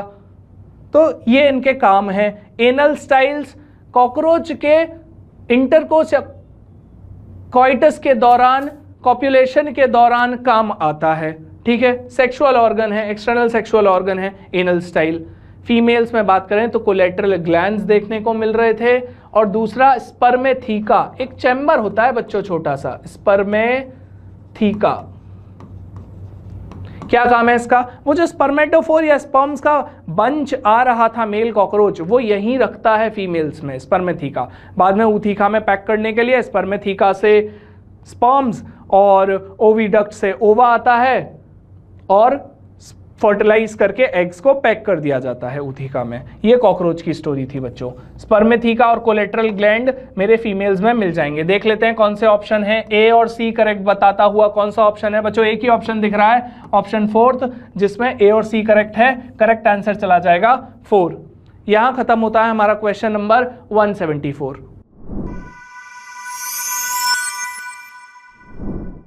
Next question is from human health and disease. This question has a list 1 and list 2 बच्चों। इसमें हमें कुछ टर्म्स दिए हैं इस चैप्टर में से, तो ध्यान देते हैं ये टर्म्स किससे रिलेटेड हैं। ठीक है, सबसे पहला दिया है बच्चों हमें क्या, मैलिग्नेंट ट्यूमर। आप जानते हैं 2 तरीके के ट्यूमर होते हैं, एक बिनाइन एक मैलिग्नेंट। बिनाइन ट्यूमर जो है वो हार्मफुल नहीं होता क्योंकि वो स्प्रेड नहीं होता। Malignant is very very dangerous, very fatal. क्यों है बच्चों, क्योंकि ये क्या करता है, एक जगह से दूसरी जगह पे स्प्रेड होता है। तो इसका कैरेक्टरिस्टिक क्या है, ये मेटास्टैसिस शो करता है। Metastasis is the dangerous ability of a malignant tumour, जिसकी वजह से आपका ट्यूमर बॉडी में स्प्रेड होता है, दूसरी जगहों पर जाकर भी क्या क्रिएट करता है, एक ट्यूमर। तो यहाँ पे फर्स्ट का ए का जाना चाहिए बच्चों, थर्ड। ठीक है, malt, malt is your mucosa associated. LT का क्या मतलब है, लिम्फॉइड टिश्यू। तो ये तो यही क्लियर हो गया कि क्या है ये, एक लिम्फॉइड टिश्यू। तो इसके साथ जाएगा बच्चों फोर्थ। नाको, नेशनल एड्स कंट्रोल ऑर्गेनाइजेशन। तो ये किसके लिए है, एड्स के लिए। तो ये इसका आंसर क्या जाएगा, टू एड्स। अल्फा इंटरफेरॉन्स बच्चों, अल्फा इंटरफेरॉन्स जो होते हैं, these are biological modifiers, immune response को मॉडिफाई करने के लिए होते हैं। हमारी बॉडी में कैंसर में जब ट्यूमर बनते हैं वो हमारे खुद के सेल होते हैं, हमारे खुद के सेल्स के लिए हमारी इम्यून सिस्टम काम नहीं करता। तो ये क्यों दिए जाते हैं, जिससे हमारा इम्यून सिस्टम काम करे, किसके अगेंस्ट, कैंसर सेल्स, और किसको डिस्ट्रॉय कर दे बेटा, ट्यूमर्स को। तो इसके साथ जाएगा क्या, first, that is destroy tumours. तो आंसर देखते हैं बच्चों, ए का क्या रहा है, थर्ड, जो कि अपन को 3 में दे रखा है। देखें तो सेकेंड तो यहीं गलत कर देंगे। बी का जाना चाहिए बच्चों फोर्थ, तो जो हमें 2 में दे रखा है, इसलिए फोर्थ भी क्या हो गया बेटा, गलत। फिर दे रखा है बेटा नाको का जा रहा है 2, तो सी का जाना चाहिए बच्चों 2, तो ये इसमें 2 है और इसमें 1, इसलिए आंसर क्या जा रहा है, फर्स्ट। ये यहाँ क्या हो गया, गलत। तो answer will B first option. बच्चों देखते हैं next question, question number 176। Question आया हुआ है एनिमल किंगडम से। आइए समझते हैं इस क्वेश्चन को, देखते हैं। मैंने आपको बताया हुआ है टोटल क्वेश्चन 4 देखे गए रीनीट में एनिमल किंगडम से। एक और क्वेश्चन है, एग्जाम्पल बेस्ड क्वेश्चन है बच्चों। एनसीईआरटी ओपन करेंगे, एक एक एग्जाम्पल मिल जाता है। ये क्वेश्चन थोड़ा सा समझने वाला है, ऑल टुगेदर कंबाइंड इंफॉर्मेशन पर आया एग्जाम्पल की। पूछा गया ओपन सर्कुलेटरी सिस्टम किस किस में पाया जाता है, ये वाली बात हुई। तो हमें बताना था कि भाई ओपन सर्कुलेटरी सिस्टम किस किस में मिलना है। देखा जाए तो क्वेश्चन लगता है हाँ भाई इतने सारे एग्जांपल्स को पढ़ के रखना है, बट अगर फाइलम के हिसाब से करें तो आसान हो जाएगा। देखिए फाइलम होता है एनिलिडा, जिसके एग्जांपल्स हैं पेरिथिमा, हिरुडिनेरिया और निरीस। बच्चों ये तीनों ही क्लोज्ड ब्लड सर्कुलेशन के एग्जाम्पल हैं, क्लोज्ड ब्लड सर्कुलेशन के। अभी जब मुझे दिख गया कि ये तीनों क्लोज ब्लड सर्कुलेशन के हैं, वहीं पर मेरा एनाफिलीज, लाइम्यूलस, फॉसिल क्रैब कह देते हैं, लाइम्यूलस, किंग क्रैब, फॉसिल क्रैब, और लाइमेक्स। लाइमेक्स एक मॉलस्क है बच्चों, ये दोनों अर्थ्रोपोड हैं। और एनसीईआरटी में आप पढ़ेंगे तो बहुत क्लियरली लिखा है अर्थ्रोपोडा में ओपन ब्लड सर्कुलेटरी सिस्टम पाया जाता है बच्चों। आपने कॉकरोच भी देखा होगा, वो भी एक अर्थ्रोपोड है, ओपन ब्लड सर्कुलेशन पाया जाता है। करेक्ट आंसर इसलिए यहां का जाता है ऑप्शन नंबर 3। एनाफिलीज, लाइमेक्स और लाइम्यूलस बच्चों ऐसे ऑर्गेनिज्म हैं जिसमें ओपन सर्कुलेटरी सिस्टम पाया जाता है। देखिए इस क्वेश्चन को करने का पैटर्न यही था कि हम सारे एग्जांपल्स पढ़कर रखते, उन फाइलम में कैसा सर्कुलेटरी सिस्टम पाया जा रहा है उस कैरेक्टर को पढ़कर रखते। हमने देखा कि हिरुडिनेरिया, पेरिथिमा और नीरीज सभी किसके एग्जाम्पल्स हैं, एनिलिडा के एग्जाम्पल हैं। और एनिलिडा में क्लोज्ड ब्लड सर्कुलेशन देखने को मिलता है। यहां जाकर हमने इस क्वेश्चन को डन किया बच्चों।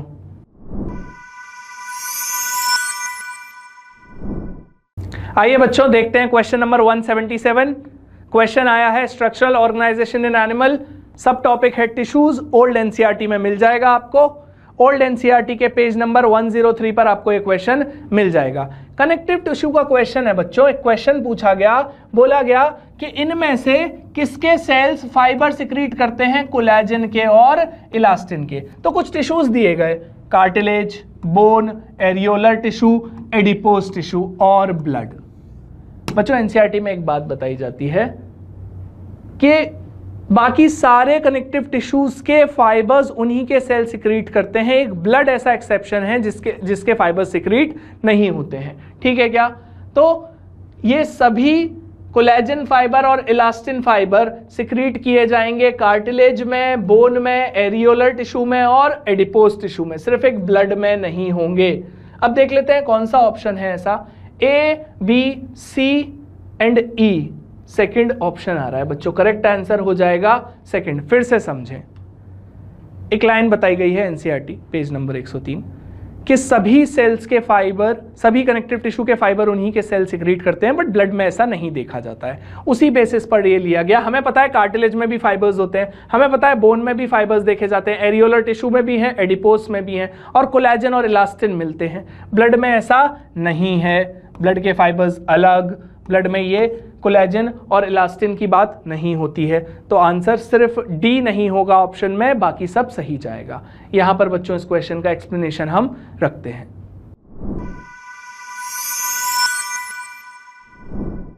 नेक्स्ट क्वेश्चन बच्चों हम देखेंगे क्वेश्चन नंबर 178। क्वेश्चन आया है अगेन एनिमल किंगडम से। टोटल 4 क्वेश्चंस देखने को मिले। क्वेश्चन नंबर 178 देखते हैं क्या आंसर है इसका।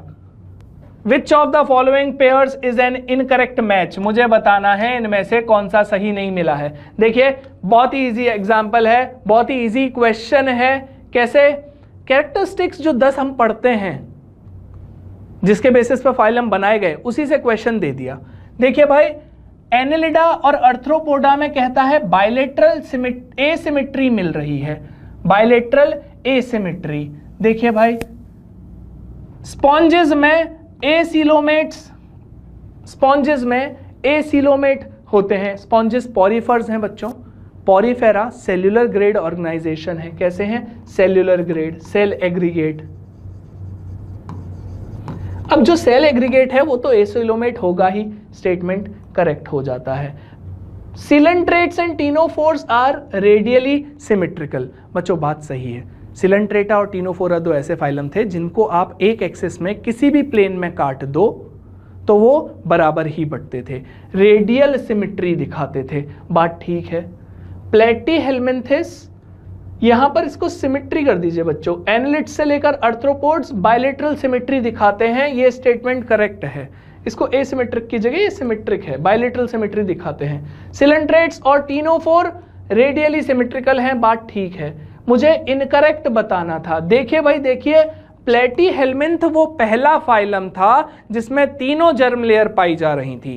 प्लेटीहेल्मिन्थ के पहले तक सिलेंट्रेटा, टीनोफोरा डिप्लोब्लास्टिक होते थे बच्चों, 2 जर्म लेयर, एंडोडर्म और एक्टोडर्म पाए जाते थे। मीसोडर्म की जगह मीसोगिलियल सेल मास हुआ करता था। और मैं बात करूं प्लेटीहेल्मिन्थिस की तो ये डिप्लोब्लास्टिक नहीं है, ये ट्रिप्लोब्लास्टिक होता है।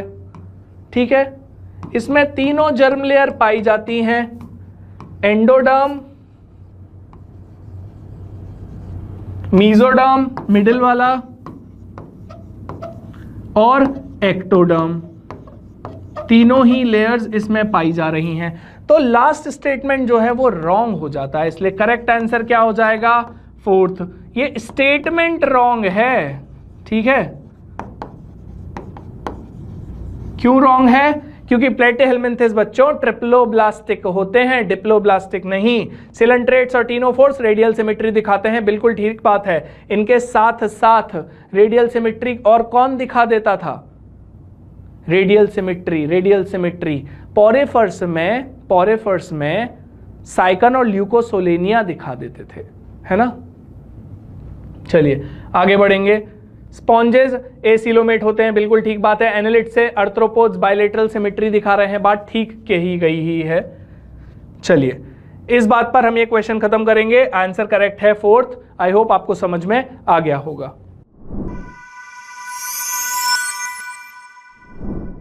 चलिए तो नेक्स्ट क्वेश्चन ब्रीथिंग से। क्या कह रहा है? Residual volume. भाई रेसिडुअल वॉल्यूम होता क्या है? देखिए जब हम फोर्स्ड एक्सपायरेशन कर देते हैं तब भी वॉल्यूम एयर लंग्स में एयर बच जाती है, उसी को रेसिडुअल वॉल्यूम कहते हैं। तो यहां पर आ जाएगा 3। वाइटल कैपेसिटी क्या होगा भाई? Vital capacity maximum volume of air that can be ब्रीथेड in after forced expiration. बिल्कुल, हमने फोर्सफुल एक्सपायरेशन कर लिया, उसके बाद जो मैक्सिमम एयर ले सकते हैं वाइटल कैपेसिटी है। और expiratory capacity total volume of air after normal inspiration. Normal inspiration के बाद जितनी एयर निकाल सकते हैं, मतलब टीवी प्लस ईआरवी, ये हो जाएगी एक्सपायरेटरी। और टाइडल वॉल्यूम, नॉर्मल ब्रीथिंग वाला टाइडल वॉल्यूम हो जाएगा। तो करेक्ट आंसर यहां पर क्या मैच कर रहा है? 3 कर रहा है। नेक्स्ट क्वेश्चन बच्चों आपके सामने 1-2 को मैच करना है। लिविंग फॉसिल पूछ लिया गया है। लिविंग फॉसिल, लिविंग फॉसिल क्या है? लिविंग फॉसिल आएगा लेटिमेरिया सीलाकेंथ। सीलाकेंथ का ही दूसरा नाम दिया हुआ है, एवोल्यूशन में सीलाकेंथ पढ़ते हैं, उसी का दूसरा नाम लेटिमेरिया है भाई। कनेक्टिंग लिंक, कनेक्टिंग लिंक कौन सी है इनमें से देख लीजिए?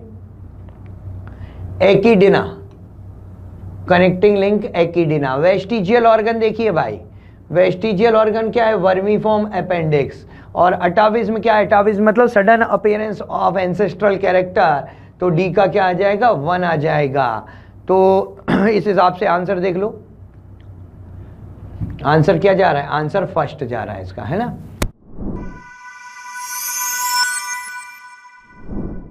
चलिए नेक्स्ट क्वेश्चन बच्चों आपके सामने नर्वस सिस्टम से। स्वान सेल, स्वान सेल के बारे में पूछ रहा है भाई। माइलिन शीथ बनाती है। ए का 3 वाला ऑप्शन ही है कि देखिए सिनेप्टिक नोब, न्यूरोट्रांसमीटर रिलीज करेंगे। न्यूरोट्रांसमीटर होता है बायपोलर न्यूरॉन, रेटिना में होंगे और ऑल्फैक्टरी एपिथेलियम में होंगे। मल्टीपोलर न्यूरॉन सेरेब्रम में होंगे, सेरेब्रल कॉर्टेक्स में। आंसर 1 आ जाएगा। बच्चों अब स्टार्ट करते हैं क्वेश्चन 182। क्वेश्चन देखा जा रहा है एंडोक्राइन सिस्टम से। देखिए हार्मोन और उनके फंक्शनिंग पर क्वेश्चन पूछा गया है। मैं आपको पहले एक्सप्लेनेशन देता हूं। देखिए क्वेश्चन में बात की गई है डायूरेसिस कौन प्रिवेंट कर रहा है, कौन सा हार्मोन? डायूरेसिस क्या होता है? पानी का लॉस होना यूरिन में। तो डायूरेसिस को कौन प्रिवेंट करता है? बच्चों एक हार्मोन होता है वैसोप्रेसिन, जो आता है न्यूरोहाइपोफाइसिस से। अब थोड़ा सा समझेंगे। पिट्यूटरी एक ग्लैंड है बच्चों, आप सभी को पता है। पिट्यूटरी के 2 रीजन हैं, एडिनो हाइपोफाइसिस, जिसको मैं एंटीरियर पिट्यूटरी भी कह देता हूं। दूसरा है बच्चों न्यूरोहाइपोफाइसिस।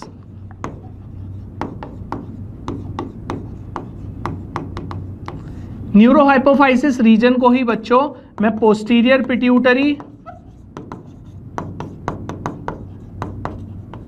या फिर पार्स नर्वोसा भी कहता हूं। ठीक है, ये सारी बातें आपको पता है कि भाई पिट्यूटरी वैसे डिवाइडेड, तो अगर एंटीरियर पिट्यूटरी देखें तो वहां पार्स इंटरमीडिया भी होता था। ह्यूमंस में उतना डेवलप नहीं है, डिटैच नहीं है, बट होता था। हम बात कर रहे हैं वैसोप्रेसिन की, जो कि हार्मोन है न्यूरोहाइपोफाइसिस का, पोस्टीरियर पिट्यूटरी का। क्या करता है वैसोप्रेसिन? वैसोप्रेसिन बच्चों जब सिक्रीट होता है तो ये जाता है किडनीज में, किडनी में ये जाता है नेफ्रॉन के पास। नेफ्रॉन में एक हिस्सा होता है बच्चों डीसीटी, जिसको मैं कहता हूं डिस्टल कॉन्व्यूलेटेड टिब्यूल। यहां से वाटर का रीअब्जॉर्प्शन स्टार्ट कर देता है।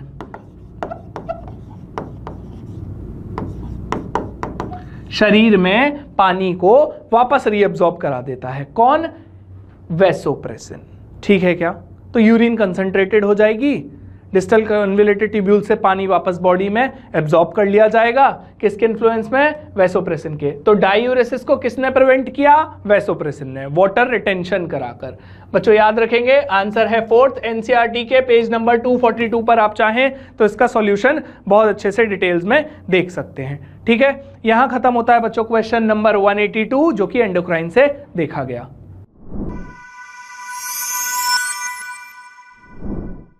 Next question is following are the list of STDs. STDs क्या होती हैं बच्चों? सेक्सुअली ट्रांसमिटेड डिजीजेस, इसकी जगह अगर ये STI बोलते तो सेक्सुअली ट्रांसमिटेड इन्फेक्शन, और इसकी जगह ये वेनीरियल डिजीजेस भी बोल सकते थे क्योंकि वो भी क्या होते हैं आपकी STDs, ठीक है। इनमें से हमें बताना क्या है, which are not completely curable. Not, आपको ध्यान देना है कि आपकी बहुत सारी STDs ऐसी हैं जिनका कंप्लीट क्योर होता है बच्चों, जिनको सही किया जा सकता है, कुछ ऐसी हैं जिनको क्योर नहीं किया जा सकता। और इनमें कौन आती है बच्चों, 3 डिजीजेस, वो कौन कौन सी है आपके पास, एक हो गई आपके पास एड्स, एक हो गई बेटा हर्पीज़। अब क्योंकि ये हर्पीज़ बॉडी में और भी जगह होता है, हम यहाँ कौन से हर्पीज़ की बात करते हैं, जेनाइटल हर्पीज़, और एक हो गया बच्चों क्या, हेपेटाइटिस, ठीक है। ये तीनों को आपको याद रखना है। कैसे याद रख सकते हैं आप, इसे याद रख सकते हैं आह से, ठीक है, क्योंकि जो चीज़ सही नहीं हो सकती उसके लिए क्या निकलेगी आपकी आह। बात समझ रहे हैं क्या। तो यहाँ पे कौन कौन सा हो गया, एड्स, जेनाइटल हर्पीज और हेपेटाइटिस। यहाँ देखेंगे ध्यान से, ए दे रखा है बेटा वॉट्स, ये ट्रीट कर सकते हैं, सिफिलिस भी ट्रीट कर सकते हैं, ट्राइकोमोनियासिस भी ट्रीट कर सकते हैं। हर्पीज का कंप्लीट क्योर नहीं है, हेपेटाइटिस का नहीं है। तो आंसर जाएगा क्या बच्चों, B and D. So the answer will be second option, B and D only. Next question देखिए भाई, correct order of Palaeozoic era. Evolution से पैलियोजोइक एरा का करेक्ट ऑर्डर पूछा है। तो पैलियोजोइक एरा में 6 पीरियड होते हैं, देखिए 6 पीरियड होंगे, ठीक है। पैलियोजोइक एरा के 6 पीरियड हैं। कौन कौन से हैं, Cambrian, Ordovician, Silurian, Devonian, Carboniferous और पर्मियन। तो यहाँ पर आंसर क्या आ गया, सेकेंड आ गया, Silurian, Devonian, Carboniferous and Permian. Next question आपके सामने, love sound of heart is caused by. भाई लव फर्स्ट हार्ट साउंड होती है जो कि कस्पिड वाल्व के क्लोज होने की होती है। So correct answer is 4।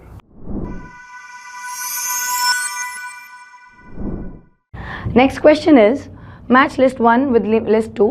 Human female external genitalia की बात हो रही है बच्चों, है ना। ह्यूमन फीमेल एक्सटर्नल जेनेटेलिया मतलब आपका बात हो रही है बच्चों किसकी, वल्वा की, जिसमें आपने पढ़ रखे हैं बच्चों कितने स्ट्रक्चर्स होते हैं, 5 स्ट्रक्चर्स, राइट। जिसमें से one of the structures is mons pubis. अगर आप याद करें तो mons pubis is the upper part, the fatty part, the cushiony part which is present above the vagina. आप कह सकते हैं ये अपर लेयर होती है, ठीक है। तो ये क्या होता है बताओ, फैटी कुशन ऑफ सेल्स, जिसके ऊपर आपको स्किन और हेयर मिलते हैं। तो मॉन्स प्यूबिस क्या हो गया बेटा, सेकंड। तो ए के साथ क्या जाना चाहिए, देखिए सेकंड। तो ये दोनों तो वैसे ही गलत कर दीजिए, सेकंड और third, right. B clitoris. Clitoris is a finger like structure. जब अपन स्ट्रक्चर पढ़ते हैं तो यहाँ पे तो ये क्या हो गया बेटा, मॉन्स प्यूबिस। ये बाहर से किससे कवर्ड होता है, 2 लार्ज लिप लाइक स्ट्रक्चर्स से, जिन्हें आप कहते हैं लेबिया मेजोरा। इनके अंदर इनसे थिन वाले फोल्ड प्रेजेंट होते हैं, इन्हें आप नाम देते हैं बच्चों क्या, लेबिया माइनोरा, ठीक है। लेबिया माइनोरा के जंक्शन पे एक फिंगर लाइक प्रोजेक्शन होता है बच्चों, जिसे आप क्या कहते हैं बताइए, क्लाइटोरिस। तो देखिए यहाँ पे क्लाइटोरिस क्या होगा, tiny finger like structure present above labia minora. Is that correct, ठीक है। फिर आता है बच्चों हाइमन। व्हाट इज हाइमन, इसके अंदर आपके पास 2 ओपनिंग्स होती हैं बच्चों। एक हो गई आपके पास यूरिथ्रल ओपनिंग और एक होती है बेटा वेजाइनल ओपनिंग। ये जो वेजाइनल ऑरिफिस होता है ये पार्शियली कवर्ड होता है एक मेम्ब्रेन से। उस पार्शियली कवर करने वाली मेम्ब्रेन को हम क्या कहते हैं, हाइमन। तो ये क्या हो गया बताओ, a thin membrane like structure covering vaginal opening. So fourth. B का आंसर जा रहा है बच्चों 3rd, सी का जा रहा है 4। अगर आप देखेंगे तो ये आंसर जाएगा 1। फिर भी लास्ट वाला पॉइंट अगर देखें, लेबिया मेजोरा, तो ये क्या है बताओ, फ्लैशी फोल्ड ऑफ टिश्यू जो सराउंड कर रहा है वेजाइनल ओपनिंग को। ये वाला जो फोल्ड है इसको हमने क्या बोला, labia majora. So the answer will B first option.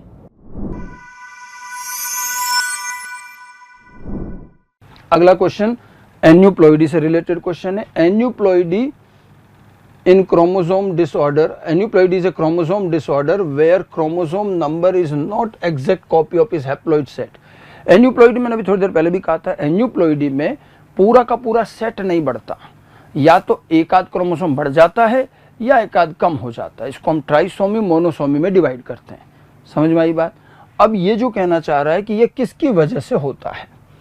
अब आप देखिए ये क्वेश्चन जो है थोड़ा सा कॉन्ट्रावर्शियल है।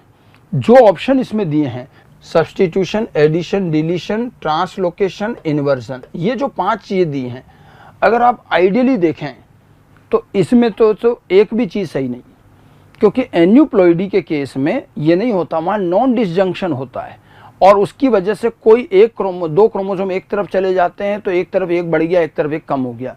अब सब्स्टिट्यूशन जो है वो जीन म्यूटेशन है, जिसके अंदर कोई न्यूक्लियोटाइड निकल के दूसरा लग गया, तो ये एन्यूप्लॉइडी नहीं प्रोड्यूस करता है। डिलीशन एडिशन भी जीन में होने वाले चेंज, कि एक न्यूक्लियोटाइड हटा दो डिलीशन, एक जोड़ दो एडिशन।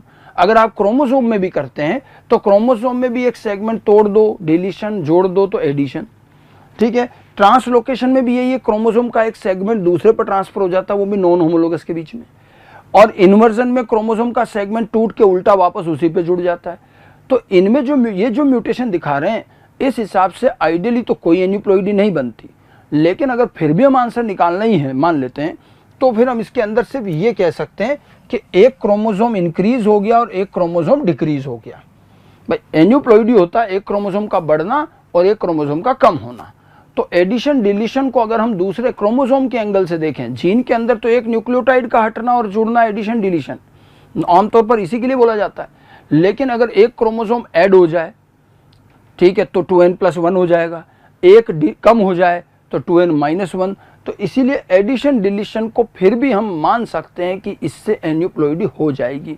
हालांकि ये थोड़ा सा कंट्रोवर्शियल है, बट इसके अलावा यहाँ कोई और आंसर नहीं बनता। तो हमारा यहाँ आंसर बनता है बी और सी। इसी बेस पर आंसर करेंगे, एक क्रोमोसोम का ऐड होना या डिलीट होना, ठीक है।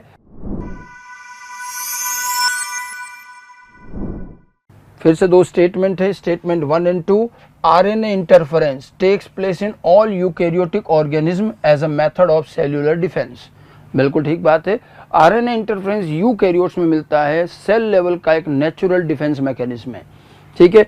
RNAi involves the silencing of a specific mRNA due to complementary single stranded RNA molecule that bind and prevents the translation of mRNA।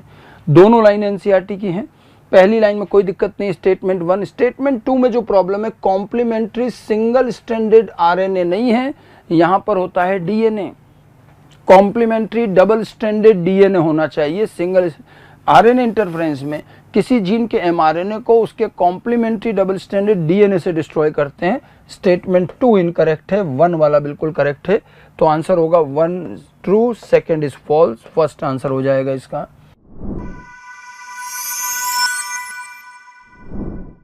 आइए बच्चों देखते हैं क्वेश्चन नंबर 189। फिर से देखा गया क्वेश्चन फिर से आया एंडोक्राइन सिस्टम से, केमिकल कंट्रोल एंड कोऑर्डिनेशन से। ये बातें भी किडनी को रिलेट करके हो रही हैं। कुछ हार्मोन्स है बच्चों जिनके बारे में बताया गया है, हमें देखना है रॉन्ग स्टेटमेंट कौन सा है। क्वेश्चन कहां से है? एंडोक्राइन सिस्टम से। बच्चों पेज नंबर 247 अगेन NCERT, आपको ये क्वेश्चन देखने को मिल जाएगा।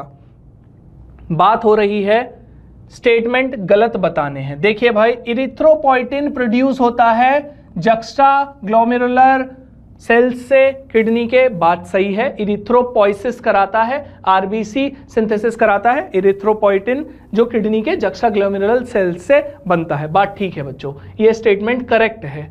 लीडिंग सेल्स एंड्रोजन बनाते हैं, सही बात है बच्चों। टेस्टिस में मेल हार्मोन लीडिंग सेल्स से बनता है एंड्रोजन, बात ठीक है।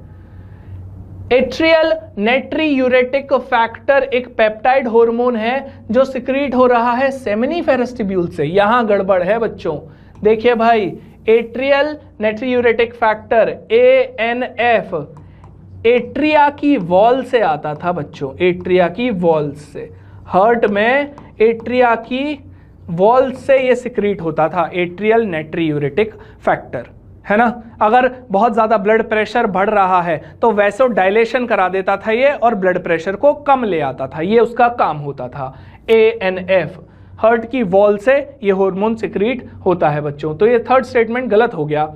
डी है cholecystokinin is produced by gastro intestinal tract, बात सही है बच्चों, NCERT में दिया हुआ है, बिल्कुल ठीक स्टेटमेंट है। Gastrin acts on intestinal wall and helps in production of pepsinogen. पहले तो बच्चों ये स्टेटमेंट गलत है। क्यों?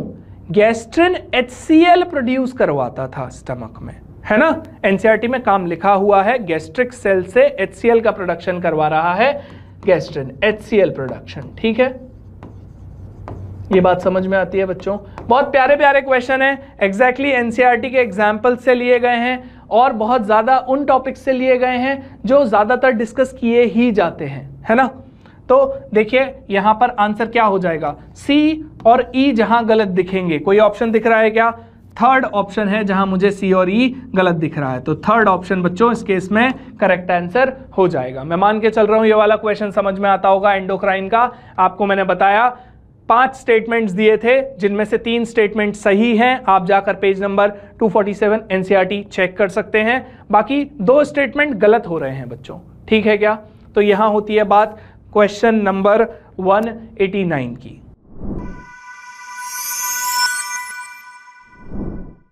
नेक्स्ट क्वेश्चन, अगला क्वेश्चन है following are the steps involve in PCR. PCR की स्टेप्स दे रखी हैं और choose the correct sequence of the steps. PCR की सही स्टेप्स बतानी है। देखिए एनीलिंग, एम्प्लीफिकेशन, डीनेचुरेशन और treatment with Taq polymerase and extension. PCR में अगर हम बात करें तो हम 3 मेन स्टेप बनाते हैं। सबसे पहला काम होता है डीनेचुरेशन, 95 डिग्री के आसपास डीनेचुरेशन करते हैं। उसके बाद एनीलिंग होती है, ठीक है, उसके बाद में होता है एक्सटेंशन। ये 3 मेजर स्टेप्स है और एक्सटेंशन जब लगातार करेंगे तो बहुत सारी कॉपीज बनी। अब इसमें अगर देखें तो सबसे पहले तो आना चाहिए डीनेचुरेशन, उसके बाद आना चाहिए एनीलिंग, तो ये हो गया सेकंड पार्ट अपना सी और ए। ठीक है, अब एम्प्लीफिकेशन है, ट्रीटमेंट विद टेक पॉलीमरेज और एक्सटेंशन। अब तीसरा वैसे एक्सटेंशन आता है, लेकिन एक्सटेंशन से पहले टेक पॉलीमरेज और न्यूक्लियोटाइड तो ऐड करेंगे तभी तो एक्सटेंशन होगा, तो आप इसको जो है तीसरा मान सकते हो और एक्सटेंशन हो जाएगा चौथा।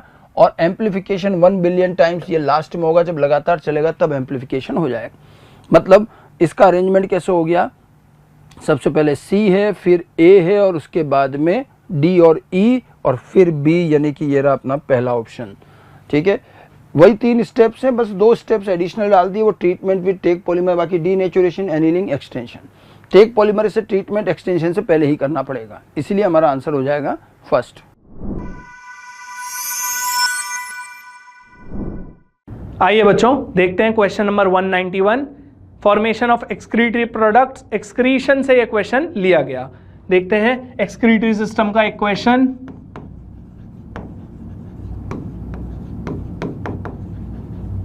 देखते हैं क्वेश्चन क्या कहता है। स्टेटमेंट बेस्ड क्वेश्चन है बच्चों, बहुत प्यारा क्वेश्चन है, स्टेटमेंट बेस्ड है। 2 स्टेटमेंट दी गई है, आइए पढ़ते हैं। Concentrated urine is formed due to counter current mechanism in nephron. पहला स्टेटमेंट है। हाँ भाई, ये स्टेटमेंट करेक्ट है। क्यों, देखिएगा जरा, मैं आपके सामने नेफ्रॉन ड्रॉ कर रहा हूं। आपको याद होगा ये बोमेंस कैप्सूल होता था, उसके बाद पीसीटी होता था, प्रॉक्सिमल कॉन्वोल्यूटेड ट्यूब्यूल, और यहां से बच्चों लूप ऑफ हेनले स्टार्ट होता था, डिस्टल कॉन्वोल्यूटेड ट्यूब्यूल, और मेरे पास होता था कलेक्टिंग डक्ट। ये हो गया कलेक्टिंग डक्ट, ये है DCT, PCT, बोमेंस capsule.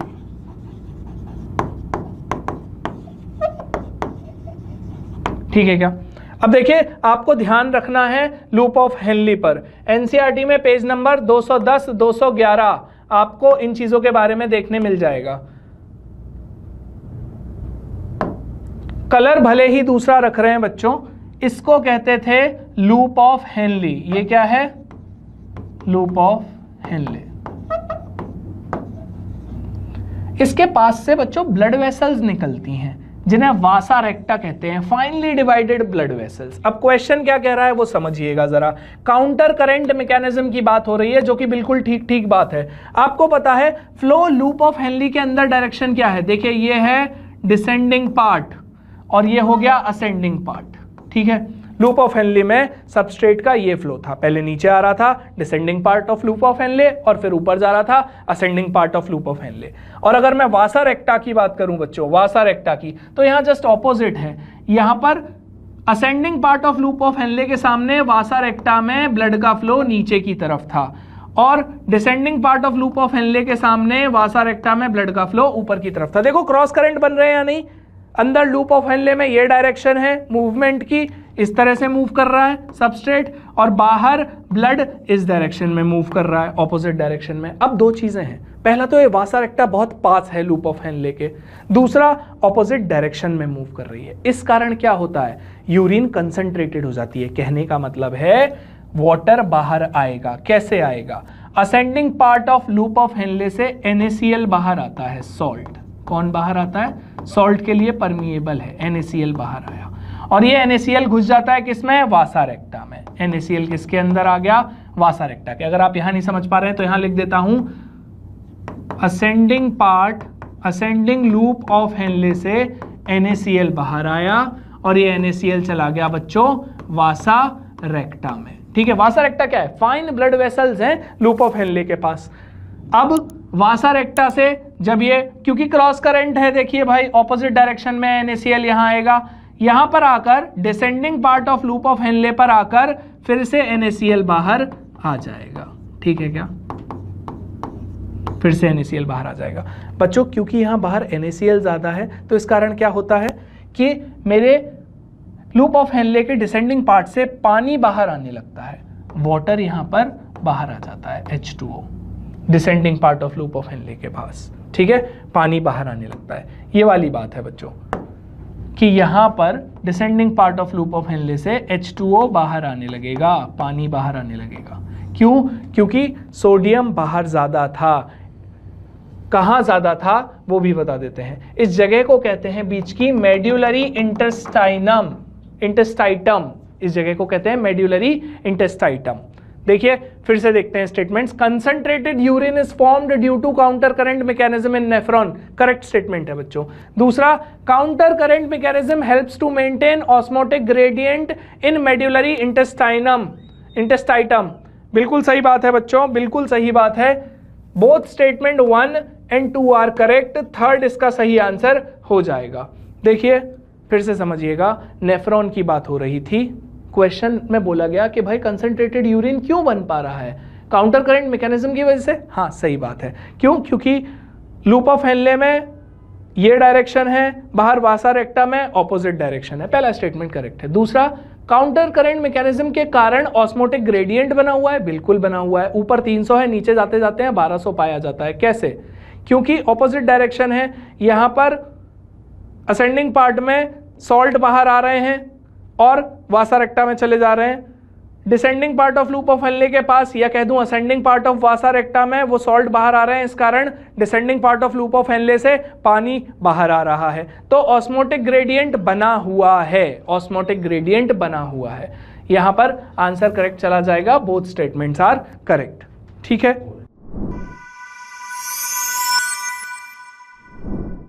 Next question number है 192। देखिए 192 क्या बोल रहा है, गोल्जी के रिगार्डिंग बोल रहा है। दो स्टेटमेंट दे रखा है। ये बोल रहा है concentrically arrange cisternae of Golgi complex are arranged near the nucleus. सही बात है, न्यूक्लियस के अरेंज आसपास अरेंज होगी विद डिस्टिंक्ट कॉन्वेक्स सिस और मेच्योरिंग। देखिए पहली बात, कॉन्वेक्स सिस को मेच्योर पार्ट नहीं बोलते, उसको इमेच्योर वाला बोलते हैं। ठीक है, एंड कॉनकेव ट्रांस। ठीक है, कॉनकेव क्या होगा, ट्रांस होगा, लेकिन वो कभी फॉर्मिंग फेस नहीं होगा। तो फॉर्मिंग फेस तो कौन होता है, सिस, और जो मेच्योर फेस होता है वो कौन होता है, ट्रांस। तो यानी स्टेटमेंट क्या कर रहा है, इनकरेक्ट है। तो स्टेटमेंट नंबर 1 क्या हो जाएगा, इनकरेक्ट। यानी जो सिस पार्ट होगा वो कैसा होगा, फॉर्मिंग होगा, और जो ट्रांस होगा वो क्या होगा, मेच्योर होगा। ठीक है, फिर बोल रहा है a number of protein are modified in the cisternae of Golgi complex. सही बात है, बहुत सारे प्रोटीन का मॉडिफिकेशन होता है गोल्जी कॉम्प्लेक्स में before they are released from cis face. नहीं, ये न्यूक्लियस है, न्यूक्लियस के बाहर ER है, और ER के अगर आगे मैं इस फेस की बात करूं तो ये वाला जो फेस है ये कौन सा है, सिस। तो प्रोटीन यहां से तो एंटर करेगा, यहां से रिलीज होगा। रिलीज कहां से होगा, ट्रांस पार्ट से होगा। तो ये क्या बोल रहा है कि सिस पार्ट से क्या होगा, रिलीज होगा। नहीं, कौन से पार्ट से रिलीज होगा, ट्रांस फेस से रिलीज होगा। तो क्या हो गया, स्टेटमेंट सेकंड भी क्या हो गया, इनकरेक्ट। यानी स्टेटमेंट 1 भी इनकरेक्ट है और स्टेटमेंट 2 भी क्या है, इनकरेक्ट है। तो both statement 1 and statement second are true, both statement 1 and 2 are false. Fourth option क्या जाएगा हमारा कि दोनों स्टेटमेंट क्या है, इनकरेक्ट है।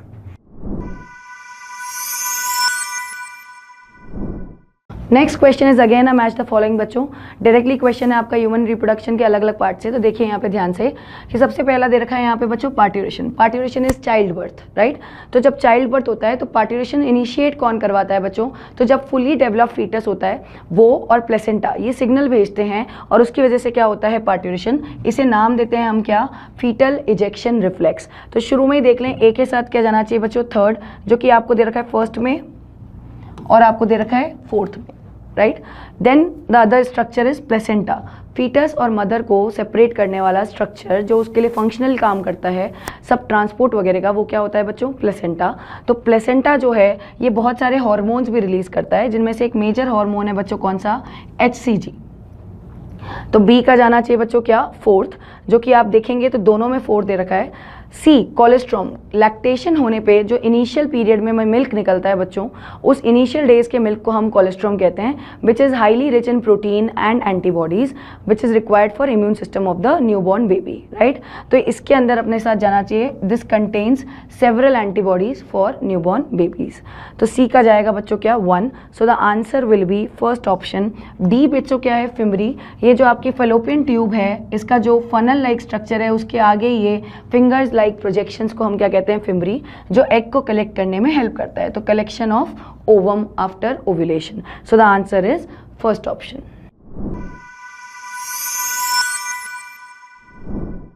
आइए बच्चों देखते हैं क्वेश्चन नंबर 194। क्वेश्चन देखने को मिल रहा है अगेन एनिमल किंगडम की बात हो रही है। कहां की बात हो रही है? एनिमल किंगडम की बात हो रही है। एक असर्शन रीजन टाइप क्वेश्चन है बच्चों, ये AR पैटर्न क्वेश्चन है, असर्शन रीजन टाइप क्वेश्चन है ये। नीचे एक असर्शन दिया था, मेंबर्स ऑफ सब phylum vertebrate possess notochord during embryonic period, notochord is replaced by cartilaginous और बोनी वर्टिब्रल कॉलम। बिल्कुल ठीक बात है बच्चों। देखिए कॉर्डेट्स में पाए गए वर्टिब्रेट्स, कॉर्डेट्स वो होते थे जिनमें नोटोकॉर्ड मिलती थी, वर्टिब्रेट्स वो होते हैं जिनमें एम्ब्रियोनिक डेवलपमेंट के दौरान नोटोकॉर्ड रही होगी, बट जैसे ही एडल्ट बना, इन्फेंट बना, वो नोटोकॉर्ड वर्टिब्रल कॉलम बन गई थी, है ना। या कुछ ऑर्गेनिज्म में कार्टिलेजिनस वर्टिब्रल कॉलम बनाई होगी, हम में बोनी वर्टिब्रल कॉलम बनाई थी। ठीक है क्या? ये बात हो गई। करेक्ट स्टेटमेंट है, करेक्ट स्टेटमेंट है। दूसरा स्टेटमेंट देखिए, हर कॉर्डेट को वर्टिब्रेट बोलेंगे बट सारे वर्टिब्रेट कॉर्डेट नहीं होंगे, ये उल्टा लिखा है बच्चों। देखिए कॉर्डेट बड़ा है, कॉर्डेटा फाइलम है जिसके अंडर एक ग्रुप आता था छोटा सा वर्टिब्रेटा। तो सारे वर्टिब्रेट्स कॉर्डेट्स हैं, ये स्टेटमेंट तो ठीक है, ऑल वर्टिब्रेट्स आर कॉर्डेट्स।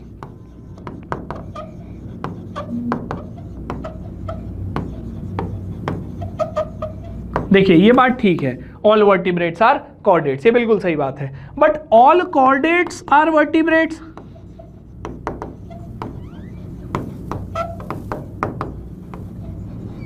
ये बात गलत हो जाएगी भाई, गलत हो जाएगी। देखिए इसका सिंपल एग्जांपल देता हूं, मैं इस वक्त राजस्थान में हूं, ऑल राजस्थानीज आर इंडियंस, बात सही है क्योंकि राजस्थान इंडिया में आता है, but all Indians are Rajasthani, ये बात नहीं चलेगी। सारे भारतीय राजस्थानी नहीं हो सकते, और भी स्टेट्स हैं। तो मैं आशा करता हूं ये आपको समझ में आया होगा कि क्यों स्टेटमेंट सेकंड गलत है। कॉर्डेट बड़ी यूनिट है और वर्टिब्रेट छोटी यूनिट है, वर्टिब्रेट्स कॉर्डेट्स में आते हैं, कॉर्डेट्स वर्टिब्रेट्स में नहीं आते हैं। इस तरह से स्टेटमेंट 1 तो बच्चे मेरा ट्रू हो जाता है और रीजन इसका फॉल्स हो जाता है। यहां आकर हमारा एक्सप्लेनेशन खत्म होता है। नेक्स्ट क्वेश्चन, ब्लड ग्रुप का एक और question. Mother has A positive blood group, father has B positive and child is having A positive. What are the possible genotypes of all the three? अब इसी sequence में ध्यान रखना, पहले mother का है, फिर फादर का और फिर चाइल्ड का है। ठीक है, तीनों पॉजिटिव हैं, A और B और फिर A। ठीक है, अगर एक पेरेंट A ब्लड ग्रुप है, एक B ब्लड ग्रुप है, तो चाइल्ड A ब्लड ग्रुप का बिल्कुल हो सकता है। आप लोगों को केवल जीनोटाइप बताना। जैसे पहला ऑप्शन देखिए, IA homozygous, IB I small i और IB स्मॉल i। ठीक है, ये जो है ये, अब देखो चाइल्ड यहाँ पर हमारे पास क्या है, A ब्लड ग्रुप है। अब यहाँ देखा जाए तो तीसरा चाइल्ड का है, तो ये तो B ब्लड ग्रुप आ जाएगा इसमें। ठीक है, ये A और B तो हो जाएंगे, लेकिन ये B ब्लड ग्रुप हो जाएगा, तो ये तो नहीं होगा, गलत है। दूसरा देखते हैं, IA IB I small i और IA स्मॉल i, बिल्कुल ये चलेगा। इससे A ब्लड ग्रुप हो जाएगा मदर में, फादर में बी ब्लड ग्रुप और इन दोनों से ये चाइल्ड का फिर ए ब्लड ग्रुप भी आ जाएगा, तो बी तो सही है। तीसरा देखिए आई बी स्मॉल आई। अब अगर हम मदर में बात करें तो मदर में तो ए ब्लड ग्रुप है, तो यहाँ तो आई बी आई हो, तो ये तो बी ब्लड ग्रुप हो जाएगा, ये वैसे ही गलत होगी। डी में देखें आई ए, फिर आई बी और तीसरा दिया है आई ए। अब ऐसे देखा जाए तो ये A blood group, B blood group और ये ब्लड ग्रुप हो तो रहा है, लेकिन समस्या है कि ये दोनों अगर होमोजाइगस दे दिए तो फिर ये हेटेरोजाइगस कैसे बनेगा। ठीक है, यहाँ पर ये नहीं आ पाएगा, इनहेरिटेंस के अकॉर्डिंग फिर यहाँ ए बी ब्लड ग्रुप आना चाहिए, ये भी गलत होगा। फिर उसके बाद में I A small I B small I, ये ए होगा, ये बी होगा और आई ए स्मॉल आई ए हो जाएगा, ये बिल्कुल हो जाएगा। मतलब अगर ए बी और ए है, पॉजिटिव का छोड़ी दो, यहाँ आर एस फैक्टर को लेकर कुछ नहीं कहा गया है, तो इस हिसाब से बी और ई में जो कॉम्बिनेशन है जीनोटाइप के वही सही बैठते हैं, तो हमारा आंसर हो जाएगा fourth B and E. Clear? चलिए नेक्स्ट क्वेश्चन नंबर 196। देखिए 196 की अगर हम बात करें तो ये ऑर्गेनिज्म एंड पॉपुलेशन का क्वेश्चन है। किसका है? Organism and population. ये जो आपको दे रखा है, तो ये तो दे रखा है आपको लॉजिस्टिक ग्रोथ का। किसका दे रखा है? Logistic growth. ये जो डायग्राम दे रखा है वो किसका दे रखा है? लॉजिस्टिक ग्रोथ का दे रखा है। और ये जो डायग्राम दे रखा है वो किसको दे रखा है? एक्सपोनेंशियल। किसका दे रखा है? एक्सपोनेंशियल।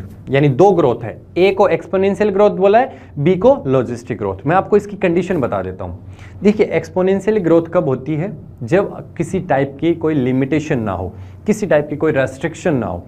जब किसी टाइप की कोई रेस्ट्रिक्शन नहीं होती है तो ऑर्गेनिज्म एक्सपोनेंशियली ग्रोथ करता है, 2 से 4, 4 से 8, यानी बहुत फास्ट। लेकिन लॉजिस्टिक ग्रोथ की बात करें तो लॉजिस्टिक ग्रोथ तभी पॉसिबल होती है जब क्या हो? किसी टाइप की रेस्ट्रिक्शन हो, किसी टाइप की लिमिटेशन हो, और उस कंडीशन में एक ऑर्गेनिज्म क्या करता है? लॉजिस्टिक ग्रोथ शो करता है। तो बात आपसे पूछा क्या है कि ये ए वाला क्या, यानी ये ग्राफ किसको रिप्रेजेंट कर रहा है और बी किसको रिप्रेजेंट कर रहा है? चलिए ये बोला कि A represent exponential growth when resources are not limiting. बिल्कुल सही बात है। जब क्या होंगे? रिसोर्सेज नॉट लिमिटिंग होंगे तो ऑर्गेनिज्म क्या शो करेगा? Exponential growth. And B represent logistic growth when resources are limiting the growth. बिल्कुल सही बात है कि यहां पर रिसोर्सेज क्या होंगे? लिमिटिंग होंगे। तो फर्स्ट ऑप्शन ही क्या हो गया? करेक्ट हो गया। यानी ए कब होगा? जब रिसोर्सेज क्या होंगे? नॉट लिमिटेड, यानी लिमिटेड नहीं होंगे, अनलिमिटेड होंगे तो एक्सपोनेंशियल ग्रोथ होगी। जब रिसोर्सेज लिमिटेड होंगे तो कौन सी ग्रोथ होगी? Logistic growth. तो हमारा ऑप्शन फर्स्ट ही क्या हो गया? इनकरेक्ट। तो यानी ए एक्सपोनेंशियल, बी कौन सा हो गया? Logistic growth.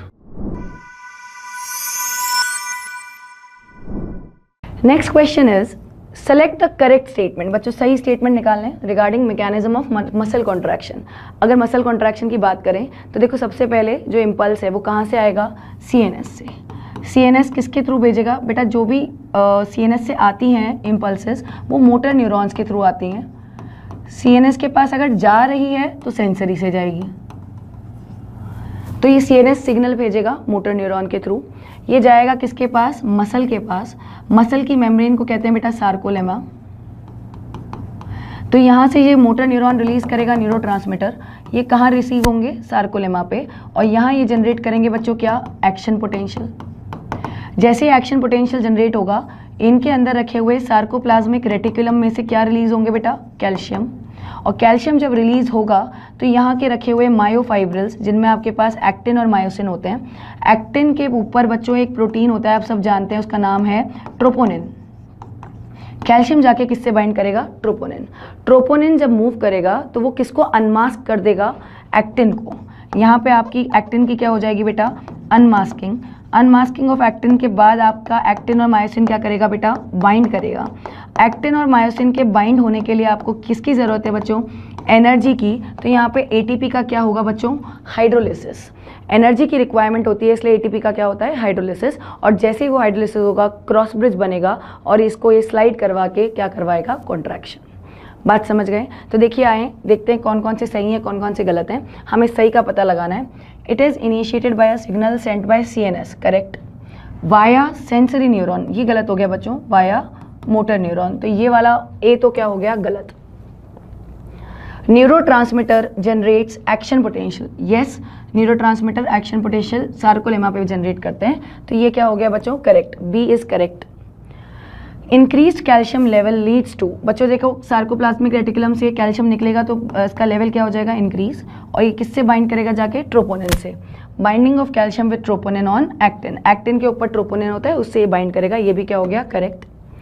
Masking of active site for actin, मैंने अभी बताया आपको, जैसे ही ट्रोपोनिन से कैल्शियम बाइंड करता है एक्टिन अनमास्क हो जाता है, मास्क हट जाता है, तो यहाँ मास्किंग नहीं आएगा, अनमास्किंग आएगा, तो ये क्या हो गया, गलत।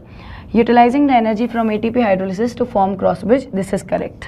तो आंसर जाना चाहिए बच्चों क्या, B, C and E only.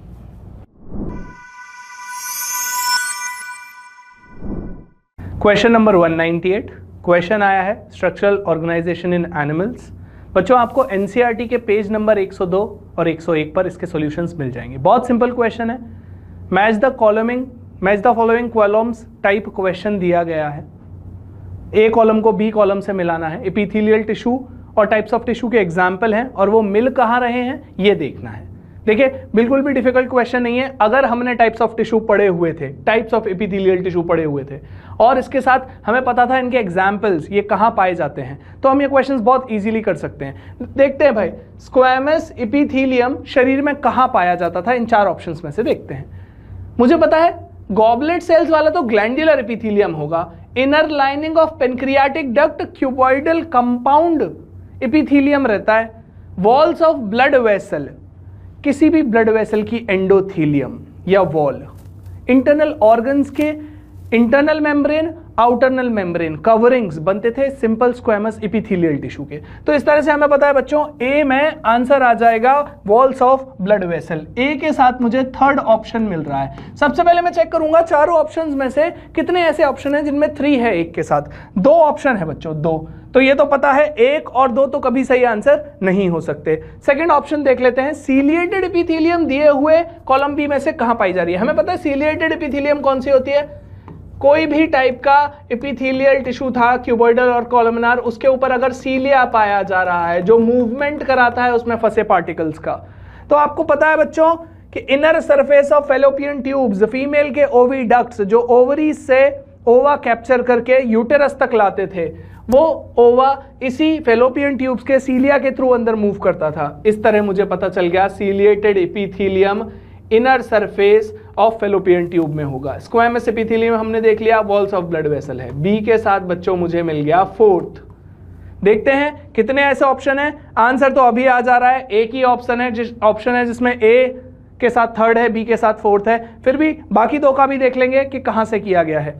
Glandular epithelium बच्चों वो एपिथेलियम होती है जिसमें कोई ग्लैंड हो, कोई सिक्रीशन हो रहा हो। आपको पता है दिए गए 4 ऑप्शंस में से गॉबलेट सेल वो हैं जो म्यूकस सिक्रीट करते हैं, म्यूकस सिक्रीट किया जाता है यहां से, और ये पाए कहां जाएंगे, एलिमेंट्री कैनाल में पाए जाते हैं। इनर सरफेस को जितने भी केमिकल सब्सटेंसेज या एंजाइम्स वहां रिलीज हो रहे हैं उनसे बचाने के लिए स्टमक में पाए जाते हैं, रेस्पिरेटरी पैसेज में पाए जाते हैं। तो यहां लिखा है goblet cells of alimentary canal, मैं कह सकता हूं कि ये एग्जाम्पल है ग्लैंडुलर एपिथेलियम का। सी के साथ मुझे फर्स्ट मिल जाता है, देखिए यहां सी के साथ फर्स्ट है, बचा हुआ मेरा डी, कंपाउंड एपिथेलियम या कॉम्प्लेक्स एपिथेलियम या स्ट्रैटिफाइड एपिथेलियम। बच्चों मुझे inner lining of pancreatic ducts में मिल जाती है, inner lining of pancreatic ducts में मिल जाती है। इस तरह ये क्वेश्चन हम कर लेते हैं। डी के साथ आ जाता है सेकंड ऑप्शन, एक ही ऑप्शन है फोर्थ, ए के साथ थर्ड, बी के साथ फोर्थ, सी के साथ फर्स्ट और डी के साथ सेकंड।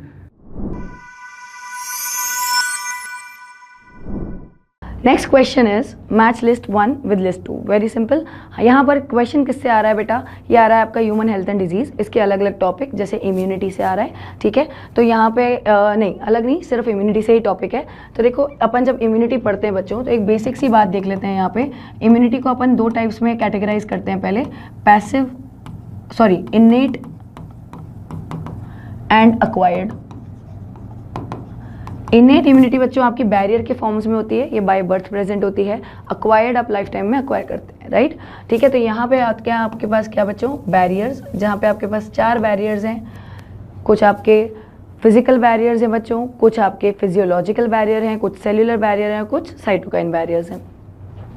अक्वायर्ड के अंदर अगर हम बात करें तो हमारे पास दो टाइप से इम्यूनिटी आ सकती है बच्चों, एक आपकी सेल मीडिएटेड, एक आपकी एंटीबॉडी मीडिएटेड। ये जो इम्यूनिटीज़ होती हैं अगर ये आप खुद जनरेट कर रहे हैं तो ये आपकी एक्टिव इम्यूनिटी होती हैं। अगर आप ये जनरेट नहीं कर रहे, ये आपको डायरेक्टली मिल रही हैं तो आप इसे पैसिव कहते हैं, राइट। आइए देखते हैं बी लिम्फोसाइट।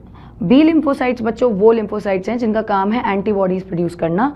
तो यहाँ पे आंसर जाएगा इसका क्या, third, produce an army of protein in response to pathogen. Army of protein कौन है? ये एंटीबॉडी। बी है बेटा इंटरफेरॉन। इंटरफेरॉन आपके बैरियर मेथड्स में, इन्नेट इम्यूनिटी के बैरियर्स में आता है, that is your cytokine barrier. तो ये कैसी इम्यूनिटी हो गई बेटा? Innate immunity.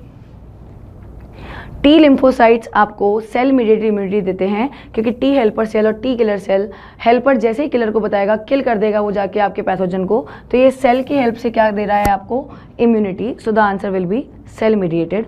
कोलेस्ट्रॉम, कोलेस्ट्रॉम जो है बेटा वो मदर्स मिल्क जो है उसके अंदर भी क्या प्रोड्यूस होती हैं? एंटीबॉडीज़। तो ये बच्चे को खुद को नहीं बनानी पड़ रही, ये बनी बनाई मिल रही है। जैसे मैंने आपको कहा अगर आपकी बॉडी को खुद को प्रोड्यूस करना पड़ रहा है तो एक्टिव, पर अगर बनी बनाई मिलती है तो कोलेस्ट्रॉम में जो एंटीबॉडीज़ मिलती हैं वो कैसी इम्यूनिटी देती है बेटा? पैसिव। तो आंसर क्या जाएगा? देखिए ए का जा रहा है बच्चों क्या? थर्ड। फटाफट से देखेंगे ऑप्शन, वैसे एक ही ऑप्शन में थर्ड दे रखा है तो आंसर क्या जाना चाहिए? थर्ड। फिर भी चेक करते हैं, बी के साथ जाएगा बच्चों 4, सी के साथ जाएगा 2 और डी के साथ जाएगा 1। So the answer will be third option. और नेक्स्ट क्वेश्चन है बच्चों दो असर्शन रीजन। ये असर्शन बोला है during the transportation of gases about 20 to 25% of CO2 is carried out by haemoglobin as carbamino haemoglobin. बिल्कुल सही है। और दूसरा क्या कह रहा है? This binding is related to high PCO2 and low PO2 in tissue.